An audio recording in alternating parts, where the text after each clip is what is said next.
My name is Jason S.C. Fung, the host of Vanilla Club podcast. Today's episode is with Dr. Alex Wodak.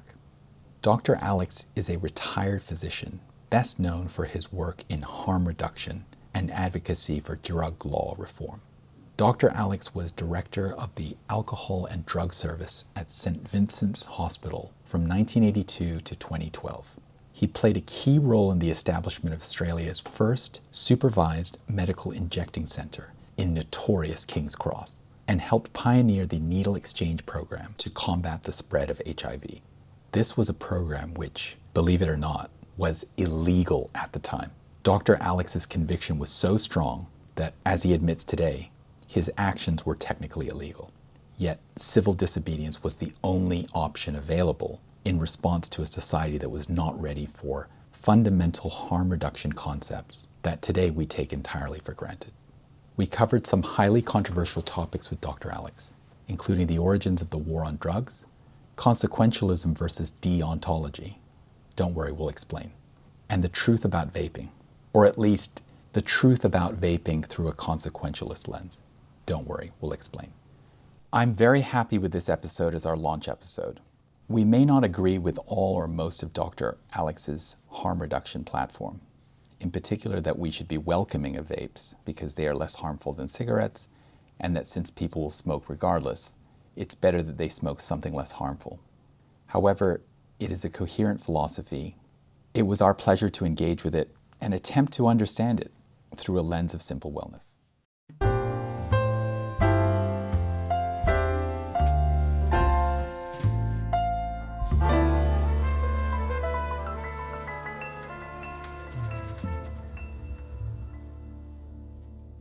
Before we say anything, I just wanted to go to one news article that I read where I saw that President Trump was unrolling Navajo Indian histories on the Department of Defense website. And before we say anything, I just want to make a general statement to say that Indigenous and First Nations voices matter. Indigenous and First Nations lives matter. Yes, absolutely, of course. Yes, absolutely. Dr. Alex Wodak, welcome. Thank you. Thank you very much for taking a chance on a very fledgling podcast, the Vanilla Club podcast. There's, a leap of faith, I think, that it takes, to sign up for something that, again, has zero track record at the moment. We've recorded one show, so again, I thank you for taking that leap and giving us a chance. Today I wanted to go into a number of different topics. I'm very interested to learn more about your experience with harm reduction and the underpinning philosophies that undergird harm reduction.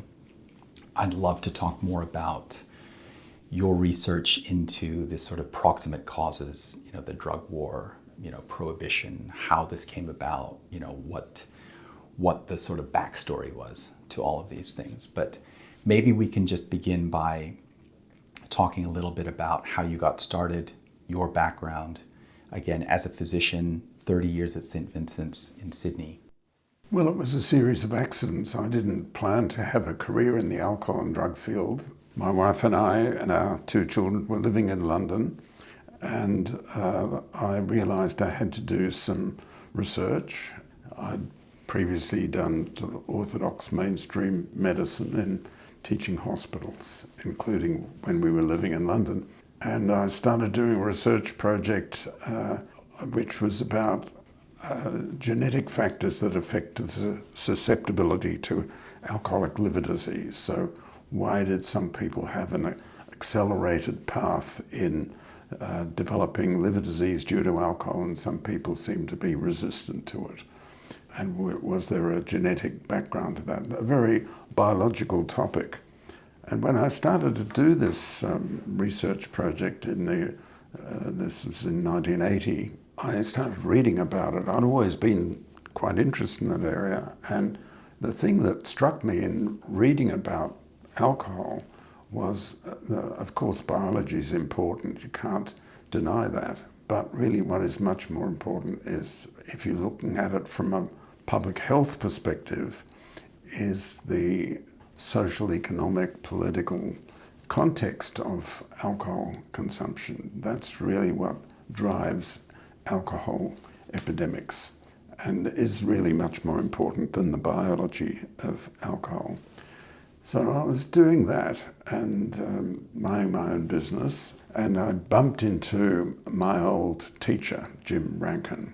And Jim Rankin was visiting my boss, who he knew because they had both done a course at Columbia University on liver disease. So he bumped into me, and he started telling me what he was doing in London. And he'd been sent around the world by the then Premier of New South Wales, Neville Wran. And Neville Wran had got the Labor Party elected in New South Wales, and it was the first Labor government elected in Australia after the fall of the Whitlam government. And the fall of the Whitlam government had very much tarnished the standing of Labor and Labor politics around the country. And Neville Wran stood in the 1970s, when his government was elected, on a platform that one of the things he wanted to do in office was get rid of what he called victimless crimes. And one of the victimless crimes was public drunkenness. At the time in New South Wales, and still in some parts of Australia, if you're drunk in a public place, you get taken up by the police, put into a police cell, dried out, then taken before a magistrate, given a 28-day prison sentence, and then after 28 days released. And most people in that situation go back to exactly where they were, and the cycle begins all over again, to a great cost and no benefit to anybody. So Neville Wran wanted to get rid of public drunkenness as a crime, and he was persuaded by Dr. Jim Rankin that don't just take law enforcement out of public drunkenness, but put health and social interventions back where the law enforcement had been. So that's what he was doing, and part of that exercise was to create a network of hospital-based alcohol and drug units across New South Wales. And the Wran government did that, and so that was why I was appointed. I came out with my family to visit my family in Melbourne, and made a detour via Sydney to look at 3 hospitals. And when I came to St Vincent's Hospital, I got out of King's Cross train station, and this painfully thin young lady in a dirty grey singlet with track marks up and down her arms came up to me and asked me if I'd like to have a good time. And I knew this is the hospital I really hope I end up working at. And it was like a sign. It ended up, that's where I did work for 30 years. And so I began there in July 1982, and by that stage we already knew about what we now call the HIV or AIDS epidemic that was announced June the 5th, 1981 in the United States, where it was first recognized. And every week or so there was more terrible news about this epidemic. It was much more extensive than we thought. It involved more different kinds of people than we thought it involved. A lot of people were dying terrible deaths at a young age, and it was really quite frightening. And it turned out that where I was working at St Vincent's Hospital in Darlinghurst in Sydney, right next to King's Cross, was the national epicentre of that epidemic. And my colleagues and I got swept up in the kind of an obsession to do whatever we could to try and slow down or halt that epidemic. We knew that there were about 3,000, 4,000 men who had sex with men who lived in that neighbourhood of King's Cross, Taylor Square, and who were already infected with HIV very early on in the epidemic. And we knew that that was also an area with a huge population of people who injected drugs, and we knew that there was a lot of overlap between the two populations. So it had to be the case that a lot of people who injected drugs were already infected with HIV, and our job was to slow that spread among people who injected drugs and slow the spread as much as we could from that population of people who injected drugs to the general population. The general population being people who didn't have male-to-male sex and didn't inject drugs. That's what we had to prevent, a so-called generalized epidemic. And there were about a dozen countries around the world that ended up having generalized epidemics, and we were determined that Australia wouldn't be one of them. So we worked out quite quickly that we had to start getting out clean needles and syringes that hadn't been used by anyone before, that were sterile, and we had to start collecting used needles and syringes. We had to educate people who injected drugs, don't share needles and syringes, and use a new one, preferably every time you use. And that's what we started advocating. But the government was not willing to allow us to do this legally. It was against the law. And eventually I realized that we had to break the law. We had to resort to civil disobedience. And if we didn't do that fairly soon, we would have a generalized epidemic on our hands with lots of deaths, lots of pain, lots of misery, lots of hospital beds taken up by this sort of... COVID was a reminder of what we could have seen in Australia with, and which other parts of the world did see with HIV/AIDS. The next year, in 1987, I was sitting in my office one day, and it dawned on me that the reason that the authorities had so wanted to stop me handing out needles and syringes was that this was basically a battle between pragmatism on the one hand and an entrenched belief in drug prohibition. So I started asking myself some serious questions. Why did Australia and other countries adopt drug prohibition? Did it work? Were there other ways of handling these issues? And how could we get out of the situation we were in, where we were sort of handcuffed to a policy that clearly didn't work? So that led me to read up the history of this. And the history is fascinating, and a few people know about the history in China. Very few people outside China know about the history. And the history really begins in the 18th century in Bengal with the East India Company, which was a public-private partnership. And so part owned by the UK government and part privately owned. And they realized that they could cultivate and produce opium in Bengal and sell that in China. And at the time, Calcutta was a village, Hong Kong was a village. And they started doing this. There was one small problem, and that was that the Chinese people and the Chinese government didn't like the idea, to put it mildly. They hated the idea of Indian opium being thrust upon them.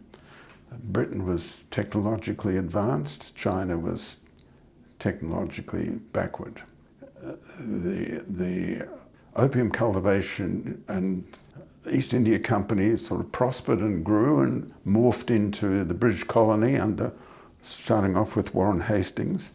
And Hong Kong and Calcutta and Hong Kong changed from being little villages to being what we more or less have now, very large, sprawling, busy cities, major cities.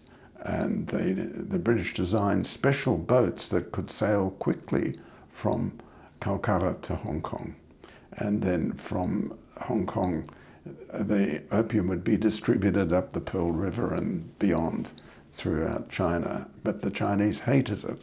That led to the two Chinese Opium Wars, where the Chinese had the temerity of opposing the British colonialism and gunboat diplomacy. yes, and so that was 1839 and then 1856, and then to punish the Chinese for their temerity in opposing more advanced Britain, the United Kingdom confiscated Hong Kong for 150 years. And that only ended in the 1990s when the British under Margaret Thatcher agreed that that could now return to China. So that's this fascinating history. So what happened after the two Opium Wars? There's another important step in all of it, and that's the trade war. And the trade war was that China was selling a lot of tea, silk and porcelain to the rest of the world, and the rest of the world wasn't selling anything to China that the Chinese wanted. I wanted to mention that about the trade deficit. Yes, so there was a huge trade deficit, and this, for reasons I don't understand, had a big impact on India and the United Kingdom. And India and Britain was looking for a way of paying off some of its costs of colonizing India. And it ended up that opium paid for 25% of the costs of British colonialism in India. So the British treated the Chinese appallingly. And so now we're talking about the 19th century, and there were a lot of American Christian missionaries in China witnessing all this and reporting this back to Washington, D.C.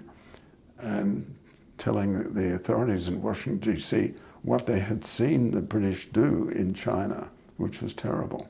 Eventually, the Americans decided to do something about it, and they held a conference in Shanghai in February 1911. And there were 12 or 13 countries at this conference in a hotel that still exists called the Peace Hotel? The Peace Hotel, or the Cathay Hotel, it's changed its name a few times, which was built by the Sassoon family, a family of Iraqi Jews who had spread out over Asia, and one branch was in Shanghai, just near the Bund, near the financial district. And so this is an Art Deco masterpiece. It still exists. It's beautiful. It's recently been restored.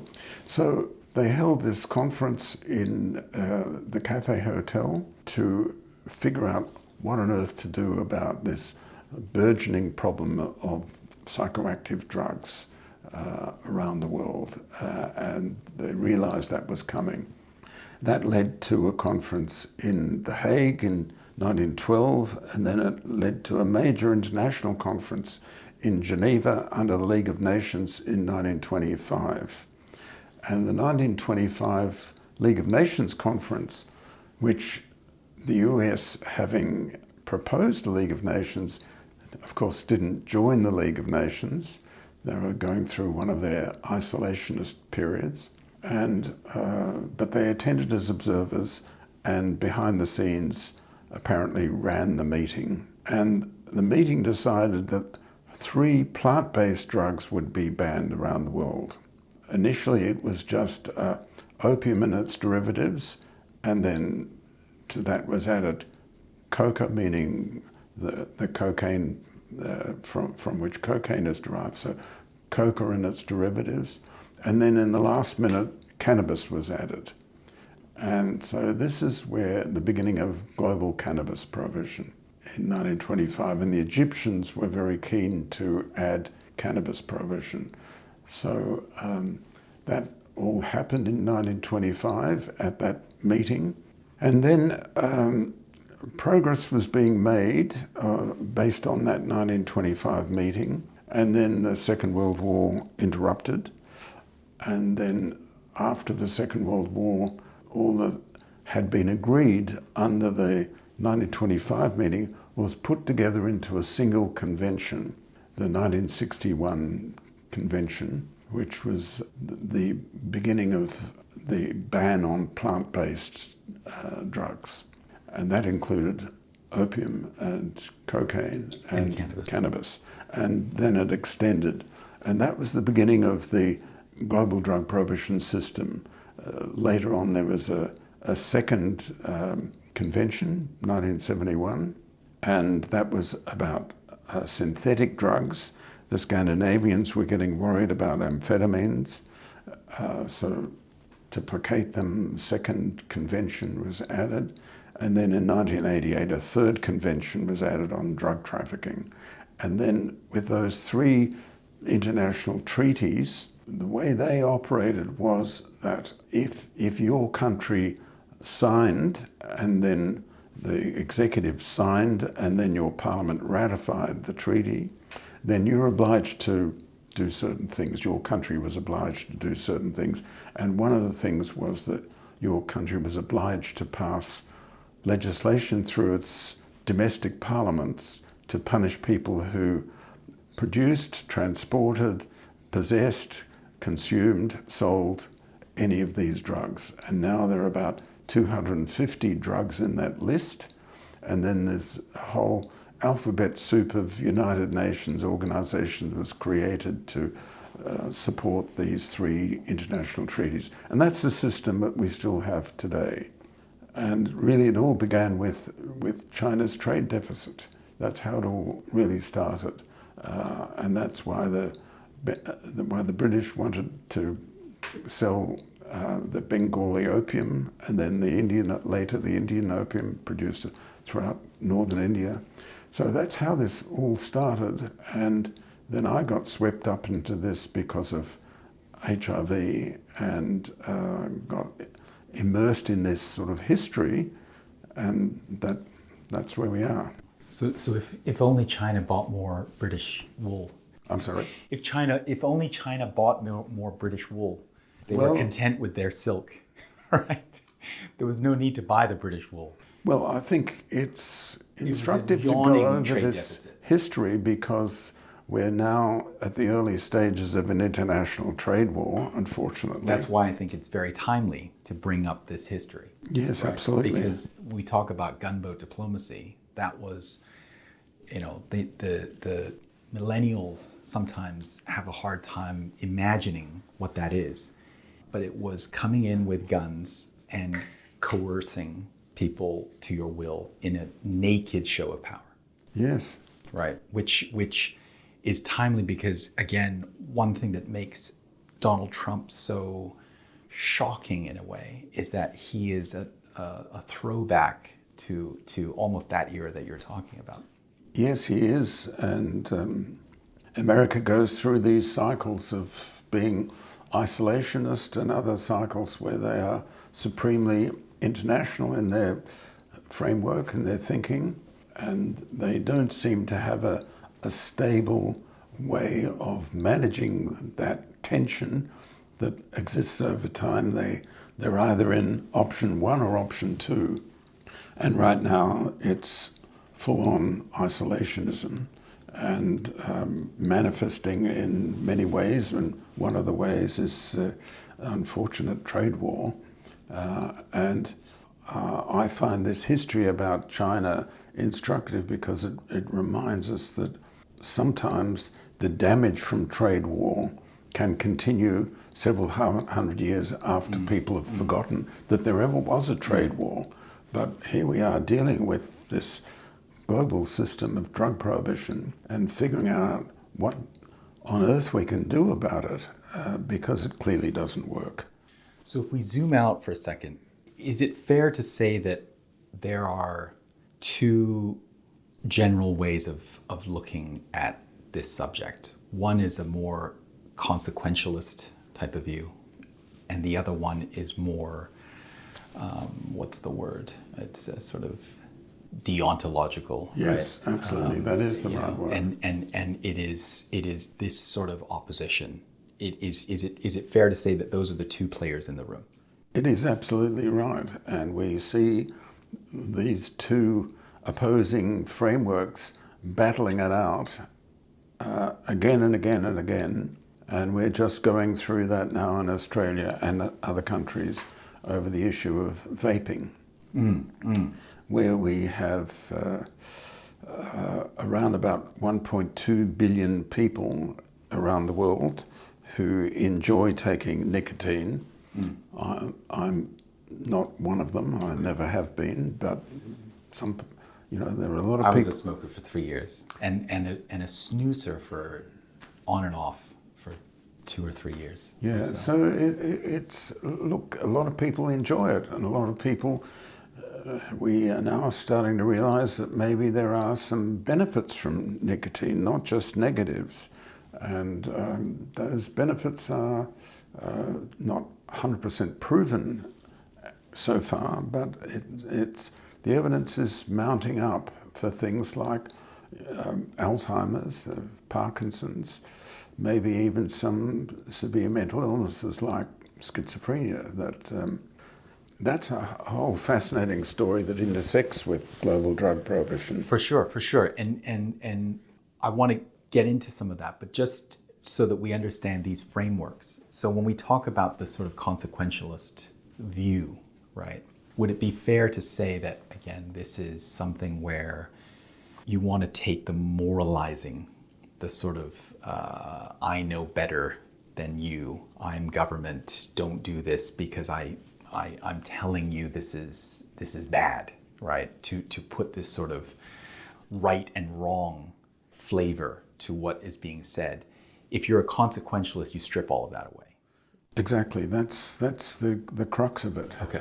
That the harm reduction pragmatic consequentialist framework that I have operated in since I started working at St. Vincent's in 1982, that goes head to head with this moralising, stigmatizing view. An important twist in this whole debate was what happened in the United States in 1971. 1971, please. So what happened was President Nixon was weighed down by the Vietnam War, where the Americans were clearly facing defeat, which was unacceptable politically, but there was no way around it, and Nixon knew that. He'd been elected in 68. He very badly wanted to get re-elected in 72.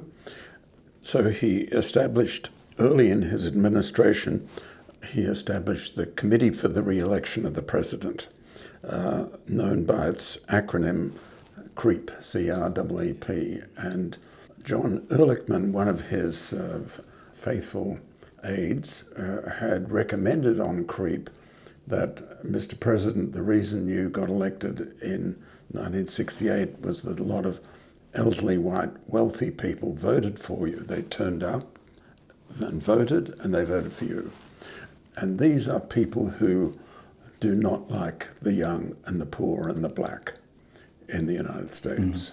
And if you want to get re-elected in 1972, what you're going to have to do is to wage a war on drugs.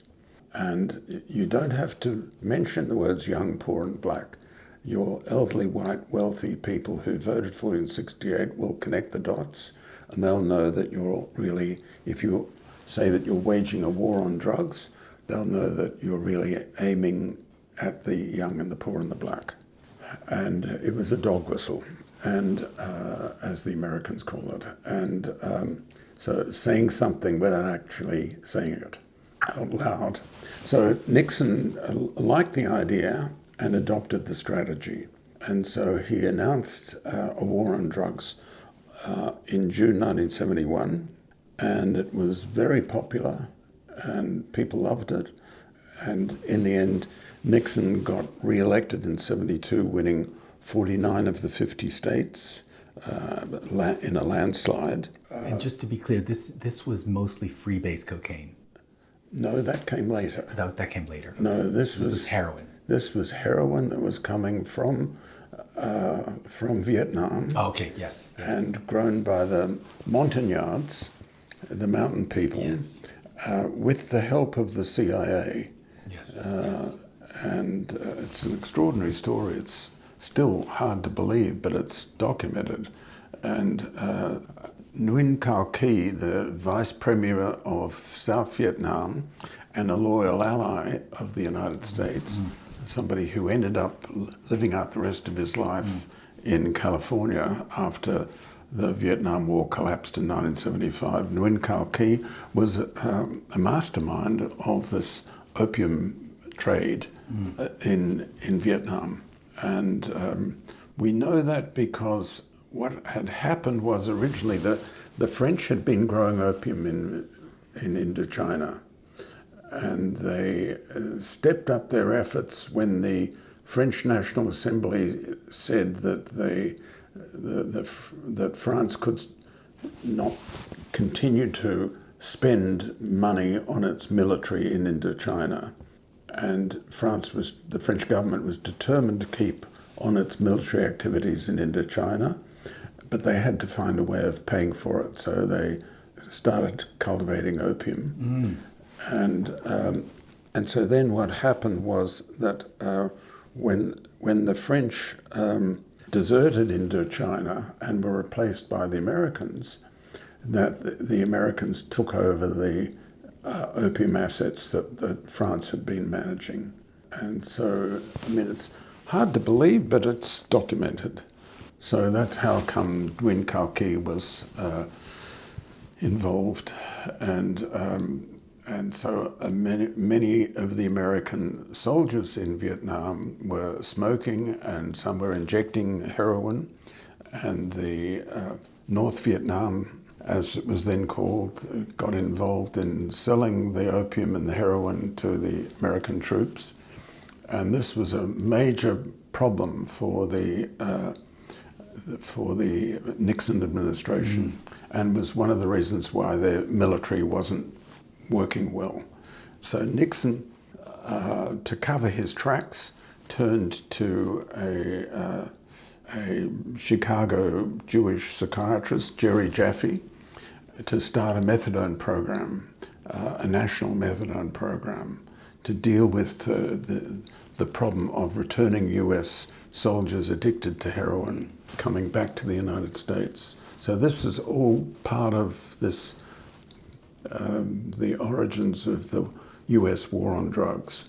And the hypothesis with methadone is that instead of cold turkey, we will give you, in a sense, a lower dose or dramatically microdose of the thing that you want to kick in order to somehow wean yourself off of it. Is that the basic idea? I wouldn't choose those words, Okay. but the philosophy is right, that basically it's a substitution of a drug which is legal, Okay. which is taken orally, not by injection, Okay. taken by mouth, not by injection, and which is long-acting, which means that if I give you a dose at 8 o'clock this morning, you'll feel okay for the whole of the day, and you won't be missing the opiate that you would if you're taking a shorter acting street drug. And so the research on that had started in New York in 1964, been bitterly opposed by the people who didn't like consequentialism, but the evidence just grew and grew and grew. And we started doing that here in Sydney in 1969, and then that was a trial project, and then we had an official program started in 1970. So it's been going a long time in Australia, and then it expanded and improved and went all around the world, including China, of course. And I did a bit of work on that in China. And yes, the evidence just became overwhelming that the sort of crystallization of all of this was the issue wasn't what the chemicals were in your bloodstream and whether they were opiates or not. The issue was whether you lived or died, whether you got HIV, whether you committed crime, whether you looked after your children and your partner and your aging parents, whether you had a job, whether you paid taxes. So all of those things were possible when people were on methadone, but people who were really strung out on street heroin couldn't manage any of those things and didn't look after their partner or their children or their aging parents or have a job or pay taxes, and they committed crime and they got HIV. And so methadone was a fabulous answer for a lot of that. It wasn't perfect, but it was a downside better than street heroin. That started around the world, but it began in New York City, Rockefeller University. Oh, right. In 1964, and fought every step of the way by the deontologists who said you must take no drugs, you must have a clear mind, and we'll make no concessions to anybody. And that view has been in retreat for really since the 1960s, but we've still got a long way to go in that battle. It's been in retreat. Yes, it's a slow and steady process. Harm reduction eventually wins almost all of its battles, harm reduction and drug law reform. But it's a very slow business because telling people that if you don't like the world you are living in, I can make the world perfect, just follow what I say, that sells very well politically. So politicians who ran on a platform of eradicating drugs from your country did very well.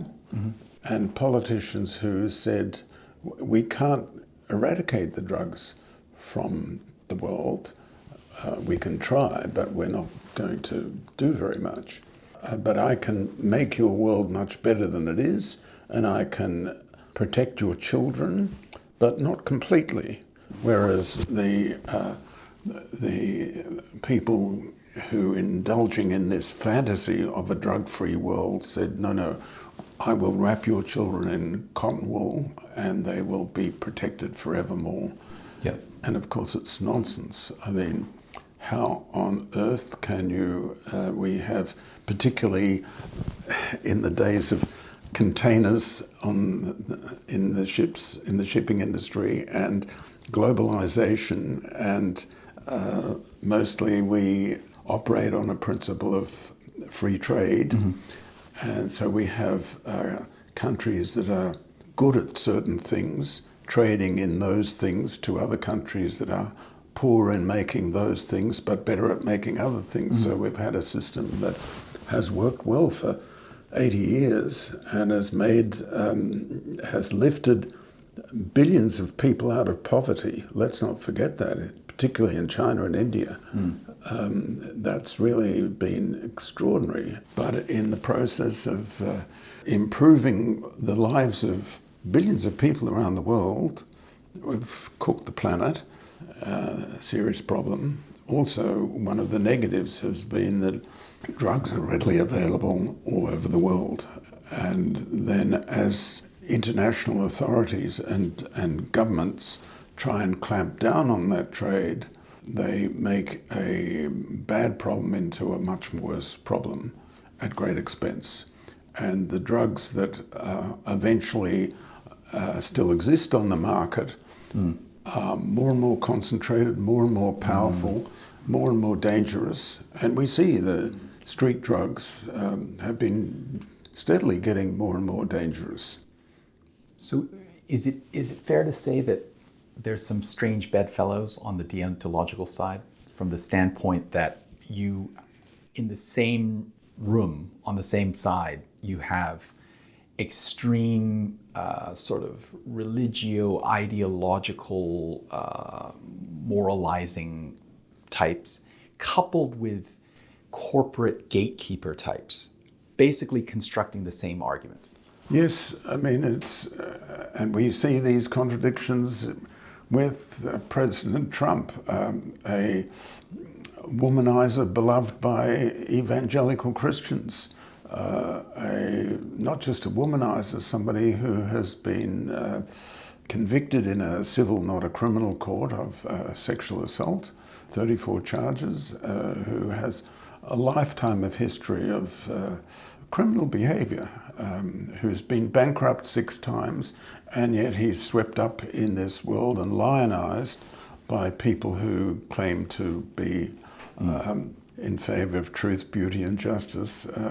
So all sorts of contradictions all over the place.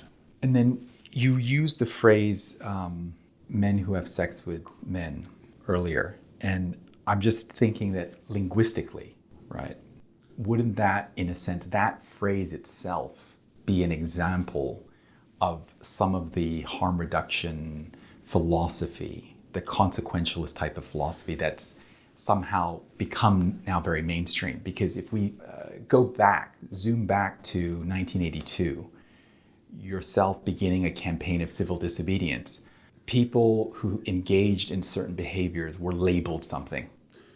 And they were told they were in this box, and there was a sort of castigation and judgment, probably, I assume, that came with that. Whereas phrases like men who have sex with men try to take some of the stigma out of it. Yes, well, that phrase, men who have sex with men, came out of the efforts to control the HIV epidemic. And it was a deliberate choice because it describes exactly what the situation is. Whereas labeling these men as gay or homosexual is more about identity. And what really matters here is, in terms of the biology, the HIV epidemic was men having sex with men, and there were a lot of men whose identity had nothing to do with being gay or homosexual, but who nevertheless had sex with men. Right, and then it can be dealt with in a more strictly clinical way. Yes, and so a good example of this is a person who's very important in this whole issue is Roy Cohn, because he was this Jewish man from a family of Democratic Party faithful from New York, who publicly vilified, demonized men who had sex with men, but privately, in his own private life, had sex with other men. And indeed, he was one of the early people who became HIV positive and died of AIDS already in the 1980s.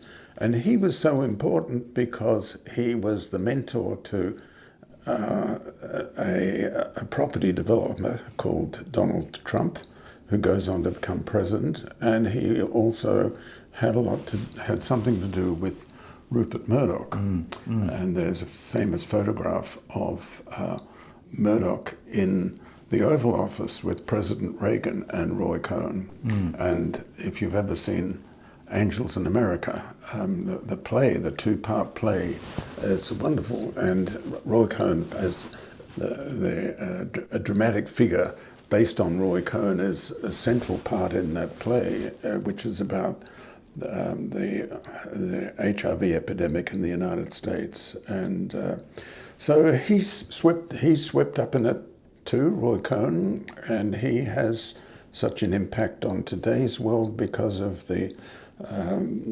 he taught Donald Trump some important lessons. Never admit guilt, keep on dragging out litigation endlessly, keep on throwing a monkey wrench in the court system. He taught Donald Trump all those tricks, which Donald Trump has led him to become the 47th president of the United States.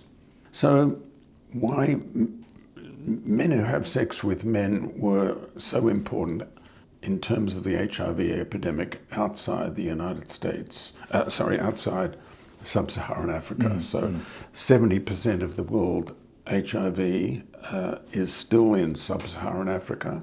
30% is in the rest of the world. And in the rest of the world, it follows a different pattern from sub-Saharan Africa. So in the rest of the world, there are 3 populations at highest risk, and they are men who have sex with men, people who sell sex, which is mainly women. Some men sell sex, but not very many, and they don't do it for very long. they're not good at it. And then the third population are the men and women who inject drugs. And the men and women who inject drugs are by far the most important in terms of preventing a generalized epidemic, because there are not enough men who have sex with men who also have sex with women to turn the dynamics of the HIV epidemic around to become a generalized epidemic.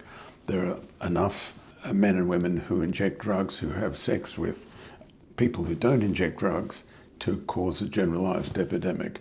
And so we had, very early on in the piece, we had in northwest Thailand in the 1990s, we had a generalized epidemic there. And that really began, that was sparked by the war on drugs, locking up a lot of people who injected drugs.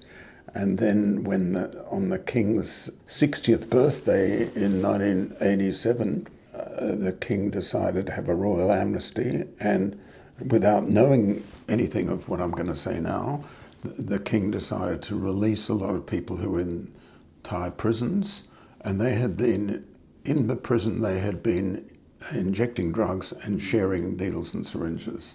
So they got released, and then there was a spike in HIV in the community amongst people. There's sort of this rapid spread of HIV among people who injected drugs in Thailand in 1987 in the community. And then from them, the next spike was in women who sold sex. And then the third spike was in the male customers of women who sold sex. So that's how that developed. And the Thais, who have a very good public health system and surveillance system, documented all of that. And in the northwest of Thailand, something like 1 in 12 pregnant women and similar proportion of male military recruits, they were used for surveillance purposes for HIV, had HIV infection in about 1992, within 5 years of that release of the prisoners. So this was a furious generalized epidemic in northwest Thailand.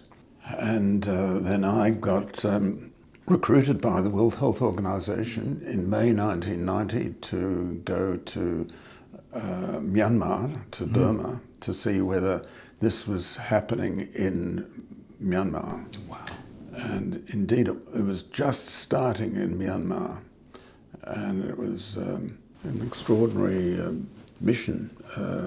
So we went all around Myanmar, including the Shan state, which is the eastern part of Thailand, which projects into, eastern part of Myanmar, which projects into Thailand.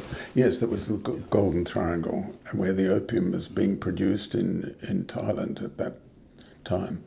And so we went into the Golden Triangle in Thailand, and we were meeting people who injected drugs, who had been injecting drugs and attending sex workers in Thailand, and who clearly had HIV infection, but it was just beginning.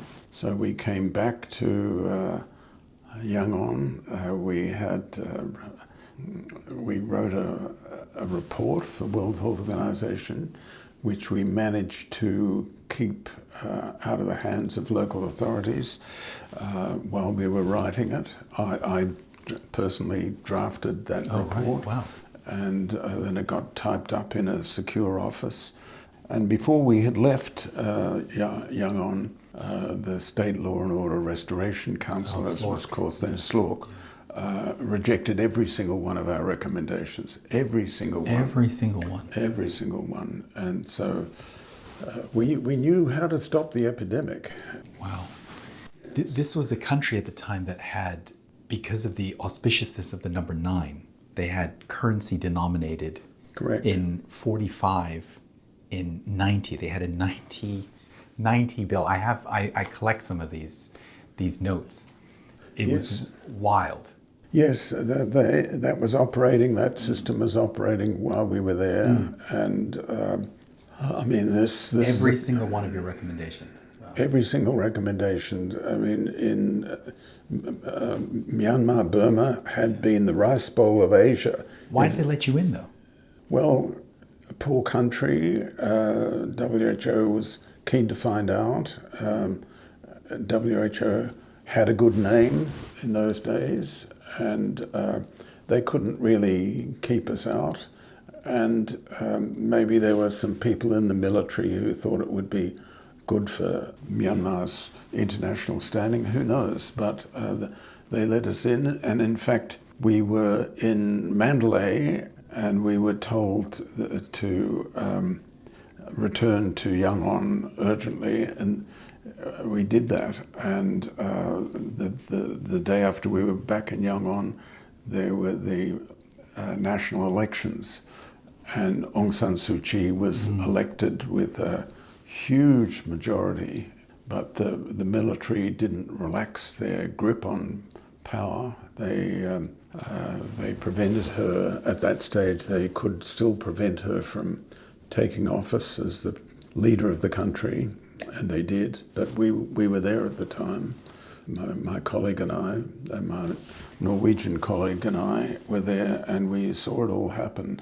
And as we were driving down from Mandalay down to Yangon on this unsealed road that was elevated above the rice paddies, the monsoon had started, and you could see that people could show to their neighbours how they felt about the situation. So Aung San Suu Kyi's insignia for her political party was the conical peasant's hat made of straw. So people hung a straw hat on their gate, on their fence, and they were telling their neighbours, this is how I'm going to vote tomorrow in the elections. And so she got elected, Aung San Suu Kyi got elected with a overwhelming majority, something like 70% of the vote her party got.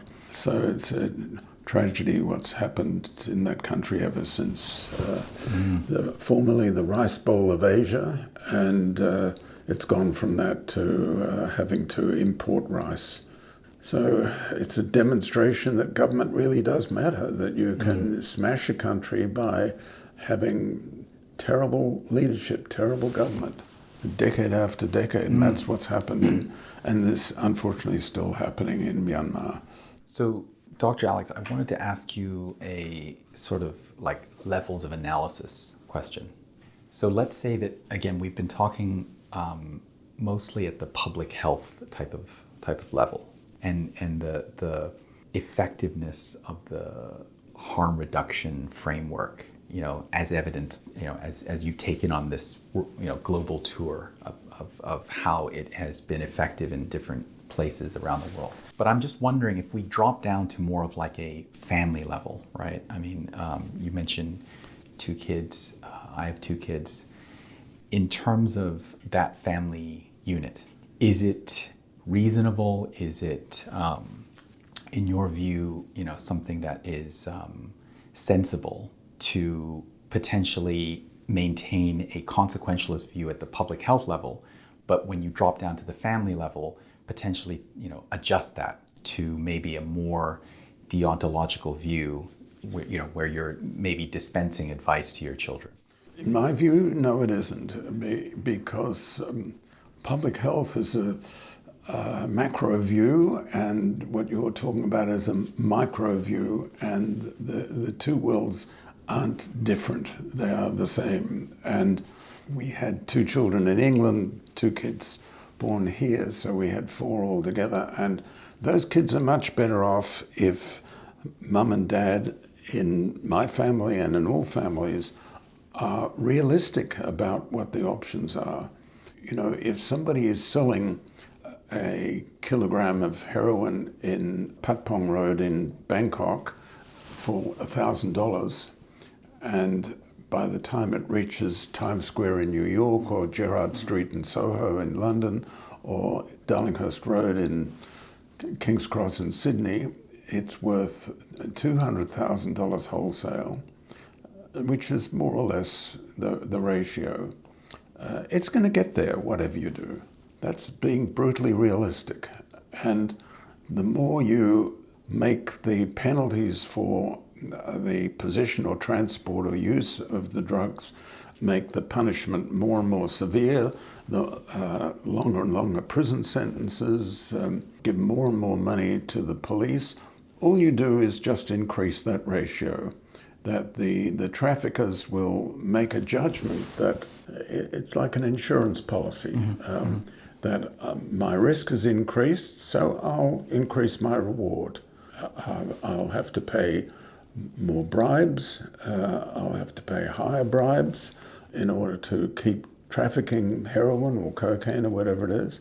So instead of charging $200,000, they'll charge $300,000. You know, we have tens of millions of containers going around the world on ships.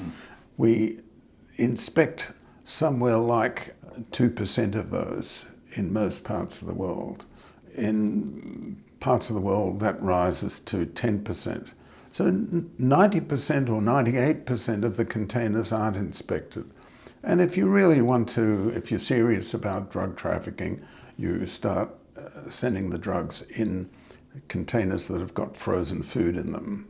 And so if the inspectors want to get their dogs to check out a container, they've got to allow the container to thaw out, which means the whole container load of frozen food has to be thrown out to see whether there's any heroin or cocaine. I mean, this is nonsense. You've got better odds of finding a needle in a haystack. And all you do when you pile on punishment and pile on resourcing law enforcement, the customs, police, courts and prisons, when you generously endow them, law enforcement, with more and more resources, all that ends up happening is that you have more and more dangerous drugs in smaller and smaller volumes. And so if I make a mistake self-administering the drugs to myself, previously when the drugs were low concentration, it didn't matter that much. But when they're high concentration, a small mistake means death. Oh, sure. And that's what we're seeing around the world. Surely. We're seeing more dangerous drugs, more overdoses. And when we look at the price and purity of street drugs around the world, the price is slowly falling everywhere. So drugs are cheaper today than they were 10 years ago, and 10 years ago they were cheaper than they were 10 years before that. So it's a fantasy to think that you can have a war on drugs. You can't. We're slowly coming around to the view that the only way to manage this is to start regulating it. It's a very difficult argument to make in the public policy field, but that's the truth of it. And the more, we'll never regulate all of the market, and we're starting to regulate the drugs where regulation is less difficult. So we're starting with cannabis, and now we've got about 15 or 20 countries now that are regulating cannabis, and about half of the United States at the state level is regulating recreational cannabis. And Germany is about to start, Switzerland about to start in Europe. Malta has started, Uruguay started in 2013, Canada in 2018. So this is slowly moving around the world, and a good model for this is what happened with marriage equality. So it starts with a trickle and ends with a flood. So the Netherlands was the first country in the world to make marriage, to allow gay people, men and women, to get married.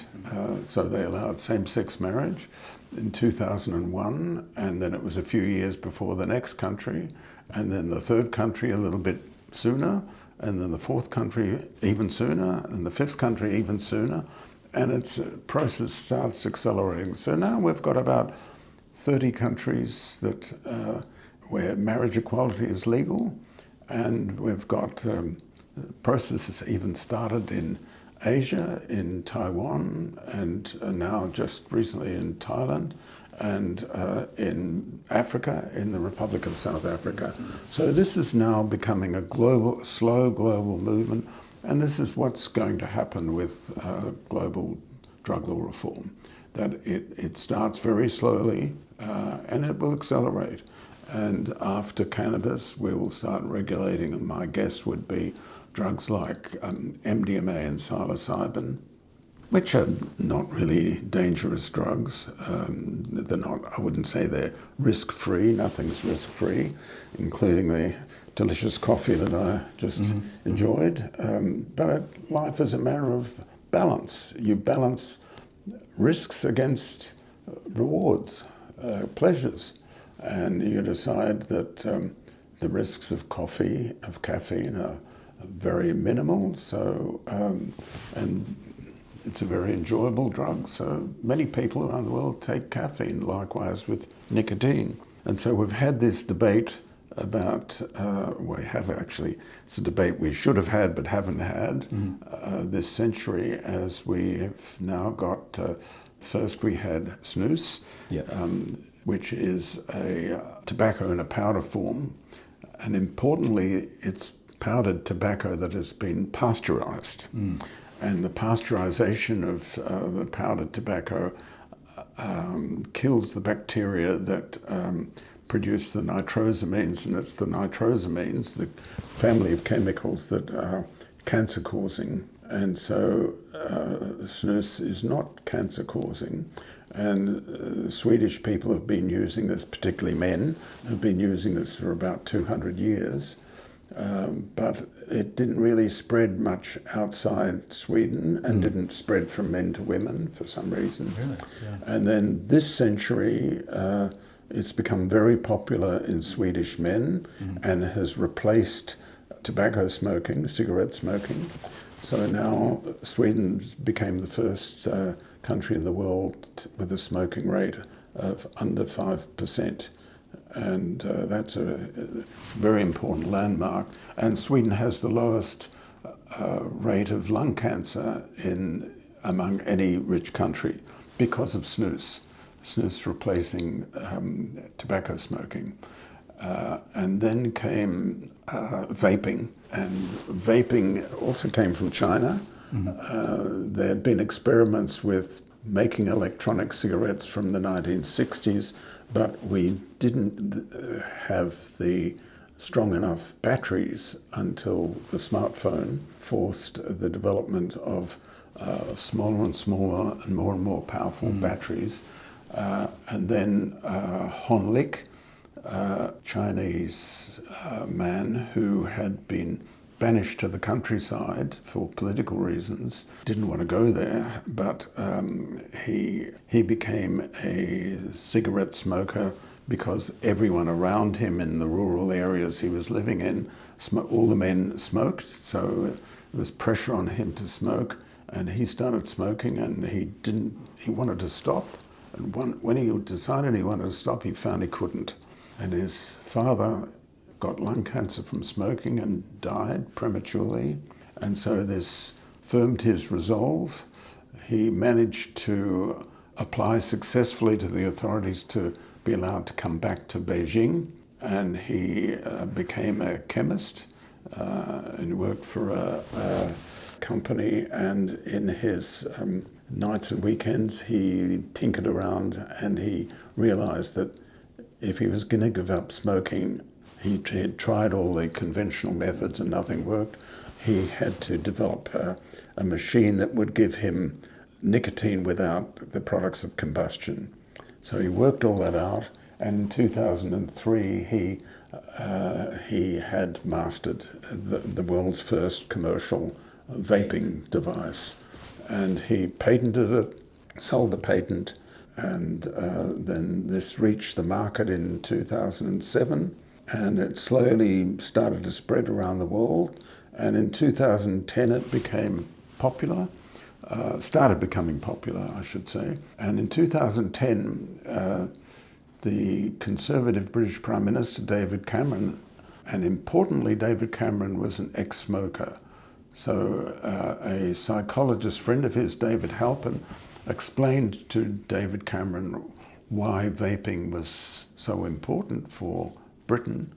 And David Cameron agreed. He accepted the arguments. As a smoker, he could understand the arguments that David Halpin was making to him, whereas someone like me who's never been a smoker would struggle to understand that.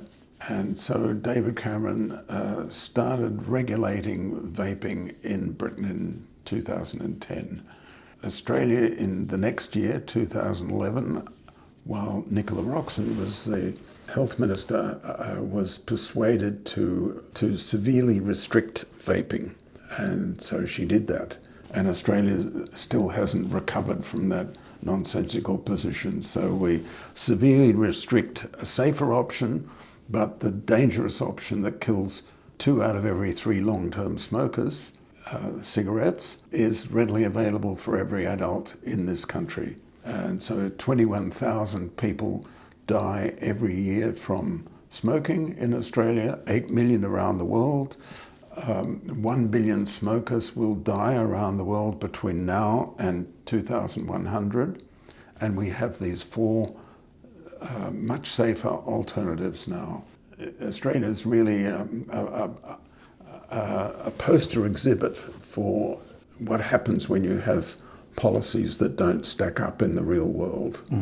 So now we've jacked up the price of cigarette taxation so that Australian cigarettes are the most expensive in the world, second most expensive in the world compared if you adjust for incomes like in New Zealand. $50 something? I don't. Yeah, so it's $40 for a packet of 20 cigarettes if you buy it legally, but a lot of people who smoke have gone to the black market, and black market cigarettes are about $15. So the result of this is that the federal treasury is losing $31 billion in the forward estimates, that is in 4 years. Our government revenue is hemorrhaging, and the cost to deal with smoking-related illnesses stays the same. And we whether know people that buy illegal. We know from wastewater analysis, we know that smoking is much higher than the levels of cigarette sales would indicate, because people are buying from the black market. And also illegal tobacco cultivation has started again in Australia because it's so lucrative. So we've got the combination of that, plus highly restricted vaping. So according to the National Drug Strategy Household Survey, 87% of the supply of vaping in Australia is via the black market. And so there's this roaring black market, which is very lucrative.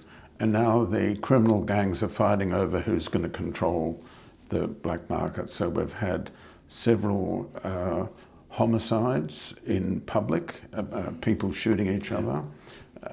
And now we've already had the first innocent bystander has been killed in this tobacco war. And New Zealand, which decided in 2020, in August 2020, the 4 major political parties in New Zealand decided that they would, that this made no sense, and that they would make vaping more available than dangerous cigarettes. So they started doing that in August 2020. It took a while for the policies to percolate through the whole system. And now smoking rates in New Zealand since then have been falling at 10% per annum compared to 5% per annum in Australia. And so smoking rates for the first time are now lower in New Zealand than they are in Australia. And in New Zealand, there's no black market in vapes. If we were to leave this room and go out and try and buy illegal vapes, we'd be able to buy illegal vapes easier than we could buy a pizza. They're available everywhere, and black market cigarettes available everywhere. So it's a good example of what happens when you kid yourself that you can control the legal market and dry it up. So the US Declaration of Independence from July the 4th, 1776, a wonderful document, talks about how the American government should be, in future, should be trying to provide life, liberty, and the pursuit of happiness. And in order to do that, it will pass laws respecting the consent of the governed. And this is the key problem, that if governments don't have the consent of the governed, then they're in trouble.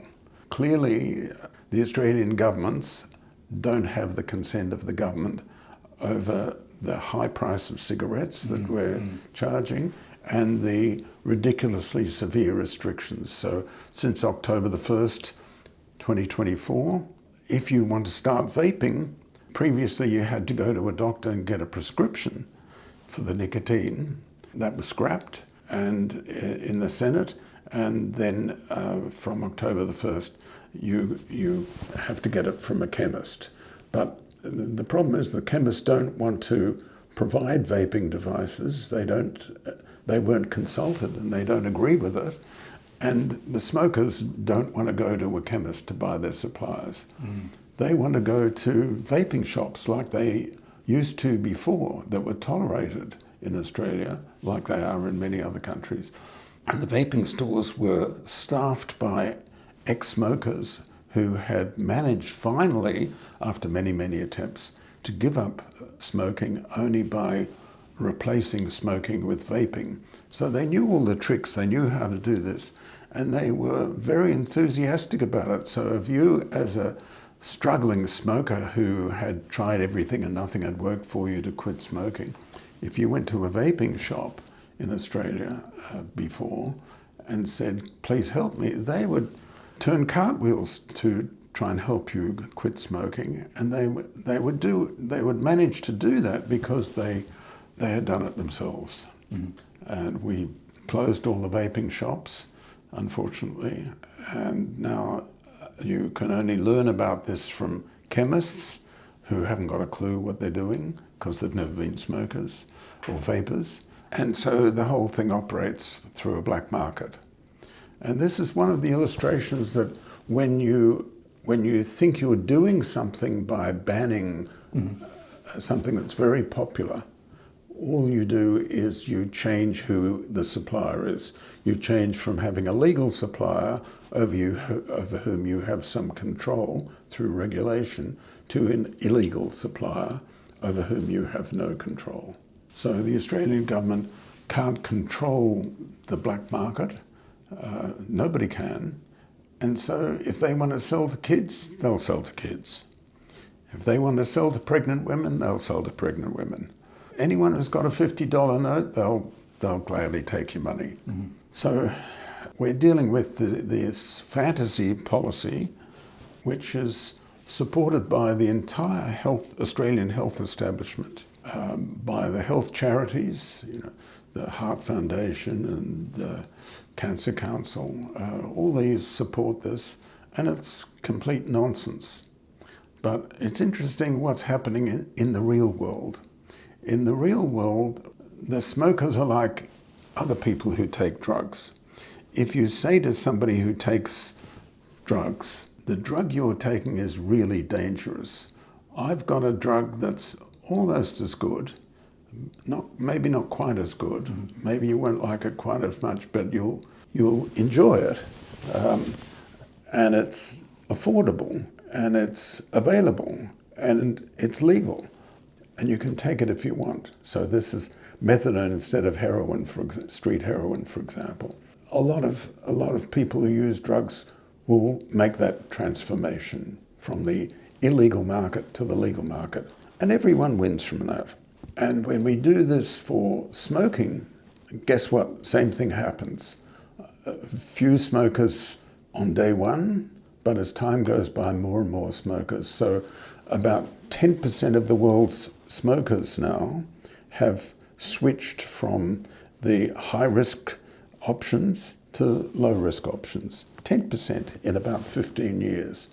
I'm not a commercial or business person, but I would imagine that's pretty fast.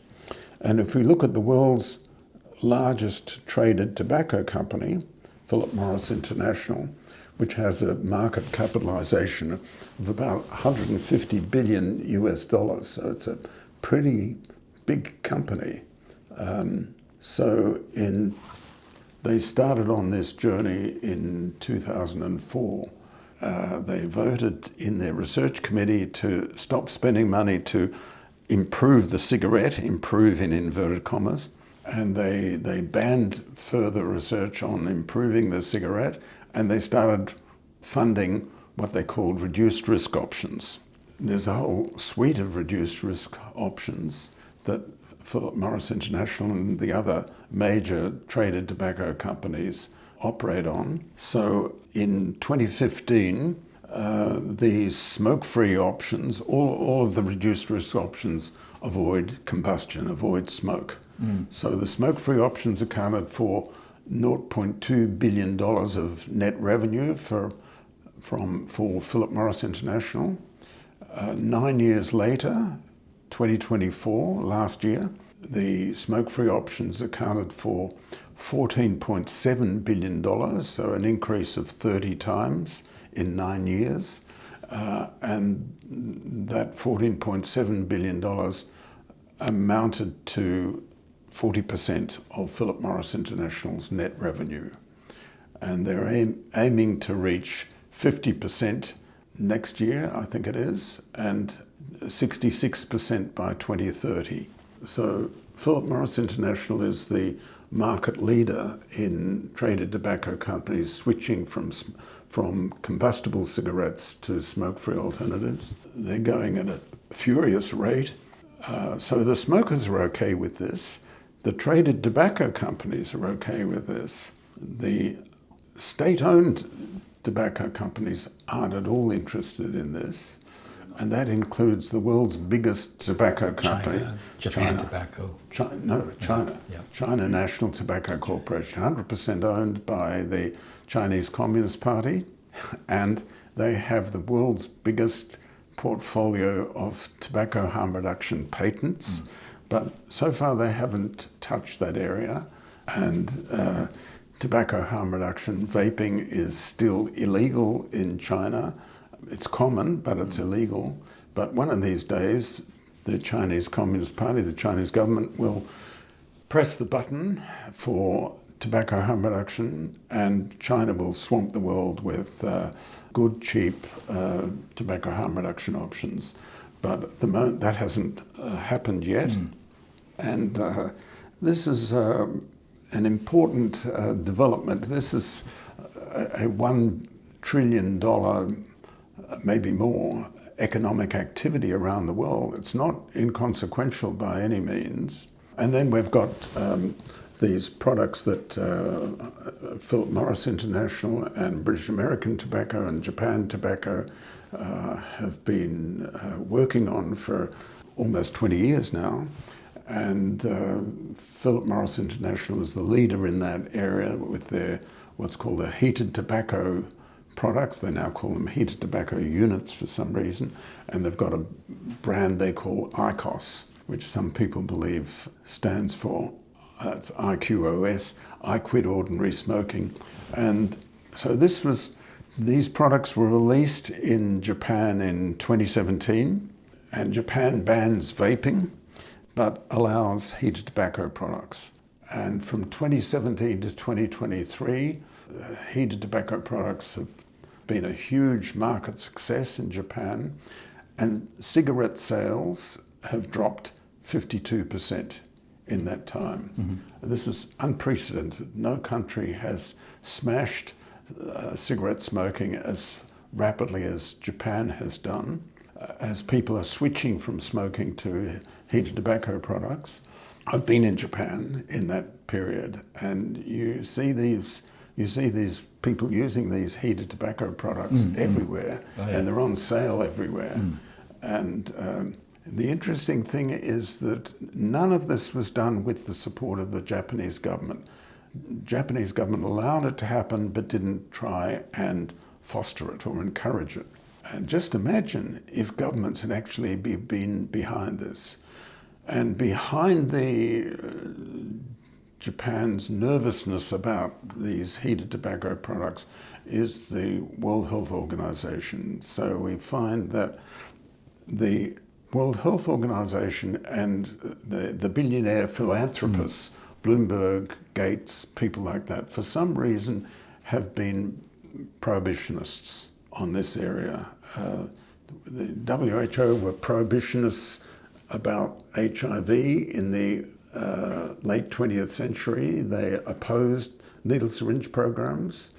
They opposed drug harm reduction. A group of us went to WHO headquarters in 1997, I think it was. We wrote to them and said, would you receive a small delegation? And we said to them, you're crazy. What you're doing is so wrong. We're doing your work for you. We're going to some of the poorest countries in the world and begging them to start needle syringe programs and methadone, and you're opposing all that, and you're wrong. They listened to us, and so it was I think it was 1997 we did that, and then we had a conference in one of the Channel Islands. They came to the conference and they said, one of the leading figures said, I am with you individually and we are with you organisationally. It's a strong endorsement. And so they changed their tune. So WHO, Bloomberg and Gates and... prohibitionists. So prohibitionists on the issue of tobacco. And Australia, which had adopted harm minimisation as its official national drug policy on April the 2nd, 1985. So we're about to celebrate the 40th anniversary of that. And that had been so important, that pragmatism had been so important in containing, controlling HIV among and from people who inject drugs. When it came to tobacco, we were the Australian government was on the side of prohibition. It's not strictly prohibition in the sense that it's not banned, but we make it also severely restrictive, that it's tantamount to prohibition. And we have to remember that alcohol prohibition in the United States, 1920 to 1933. The birth of the cocktail came from prohibition. Sorry? The birth of the cocktail. Yes, we have got a letter, a signed letter from Winston Churchill's physician in the United Kingdom. Winston Churchill's about to make a visit to the United States in that period when alcohol prohibition, and his physician in the United Kingdom says, my patient, Mr. Winston Churchill, needs to have alcohol for medical reasons, so please allow him to continue to have his alcohol as usual. Figure, right?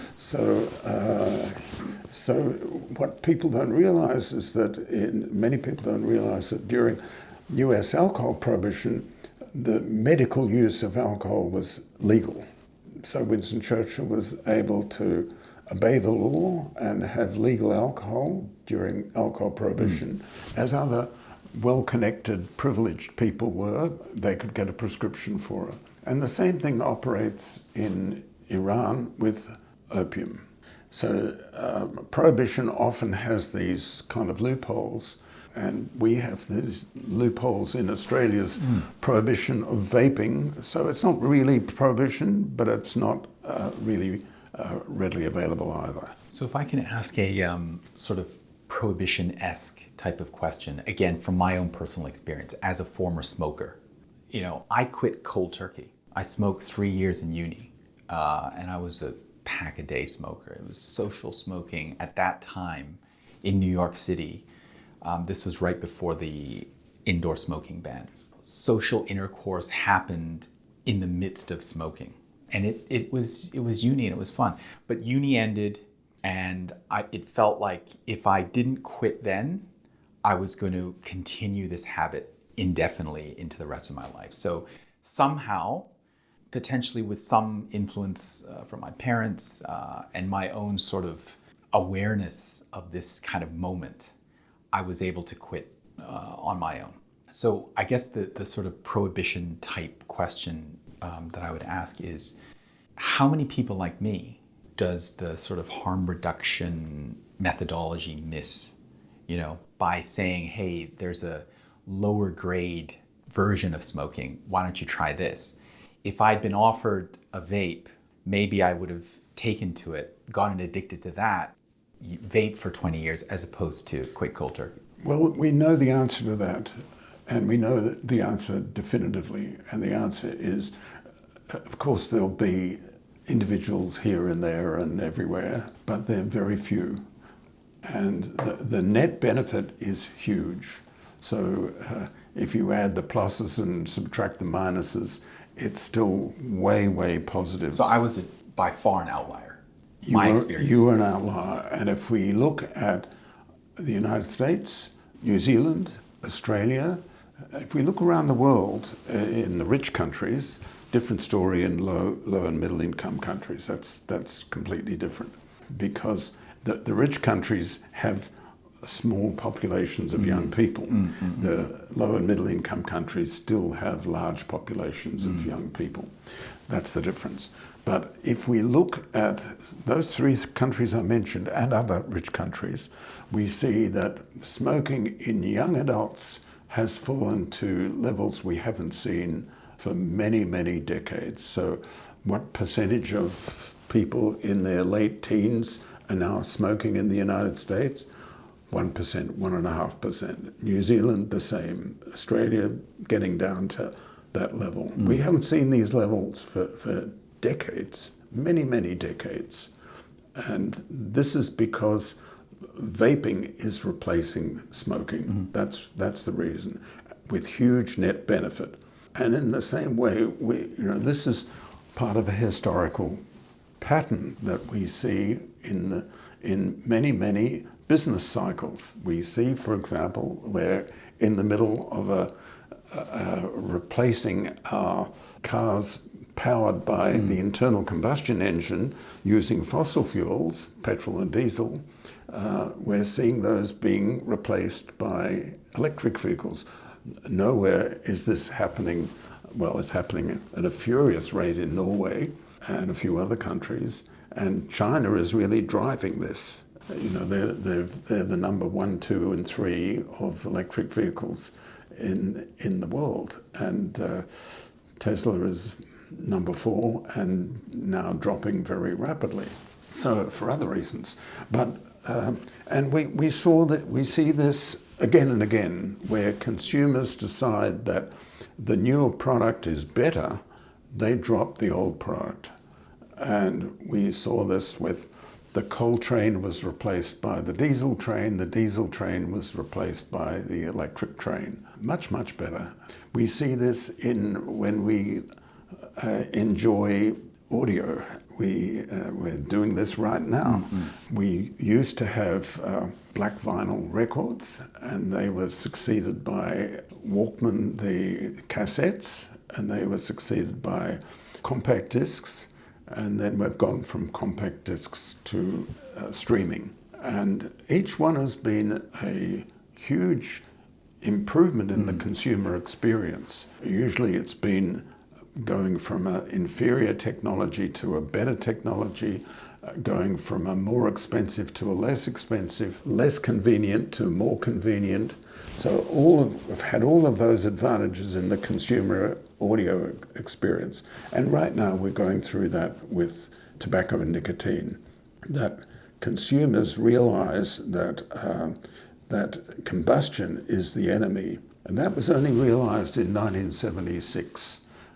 We didn't know that until 1976, when Professor Michael Russell, working in London, said people smoke for the nicotine but die from the tar. And that that realization led us to nicotine replacement therapy. And that led Hon Lik to do his work on producing vaping. And now with the consumer choice for tobacco harm reduction now began with snus, which we didn't. It took us a long time. The Swedes knew this back when, right? That was 200-year-old technology, which has been greatly improved over those 200 years. So snus today is unrecognizable from snus 200 years ago, but it's a similar kind of product. And then we had vaping, and vaping's now gone through 5 or 6 generations since 2007. So the vaping today is completely different from what it started off being. And then we have nicotine pouches and these heated tobacco products. So that's the full suite of smoke-free products, and there'll probably be others as well. And these will replace smoking within 20 years worldwide. And a good thing too is smoking is, we have to remember that smoking is really a terrible way to take drugs. It greatly exacerbates inequality in our communities. So smoking accounts for half of the difference in life expectancy between the most disadvantaged and the most advantaged in our community. Half of the gap in life expectancy. So we saw... Talk about a regressive tax. And the progressive tax, which people thought would help with that, has actually exacerbated that inequality, because although smoking spans the socioeconomic spectrum, it's concentrated amongst low-income and disadvantaged populations. So New Zealand, that adopted this more realistic way of approaching vaping, in 2020, they found that the decline in the smoking rate was 3 times greater in New Zealand than it had been the decline in smoking among the least disadvantaged in Australia. So in the New Zealand Maori, who had astronomically high smoking rates, the smoking rate is plummeting in the Maori, not so in the First Nations Australian Aborigines. And that's terribly important. This is a really disadvantaged population. And Australian governments are doing their utmost to protect smoking in least disadvantaged populations. That's the truth of the matter. So this is what happens when governments play around with this fantasy of we know what's best, and where they don't involve people who actually have the problem. One of the things we relearnt with the HIV epidemic is what's called nothing about us without us. So when the HIV epidemic started in the United States in the 1980s, Tony Kushner, a New York City gay activist, playwright, started denouncing and criticizing Anthony Fauci, vitriolic attacks on him in public, because the NIH, the National Institute of Health, was doing research which didn't they didn't consult the gay community. And they were making decisions that maybe had a scientific explanation, but the gay community was very unhappy about. And so Tony Kushner made these terribly negative criticisms of Tony Fauci. So Tony Fauci knew about these criticisms and was very unhappy about them. And one day he decided he would ring Tony Kushner and invite him to have a cup of coffee and to discuss this together. And he did that. And the two of them met and they had a furious row, and eventually they became close friends. And out of this came the realization that you can't do this kind of stuff without talking to the people it affects. You have to find out how they feel about it. So after that, the American research establishment involved the gay community in their decision-making processes. And the WHO had discovered this principle decades earlier, but sort of forgotten about it over time.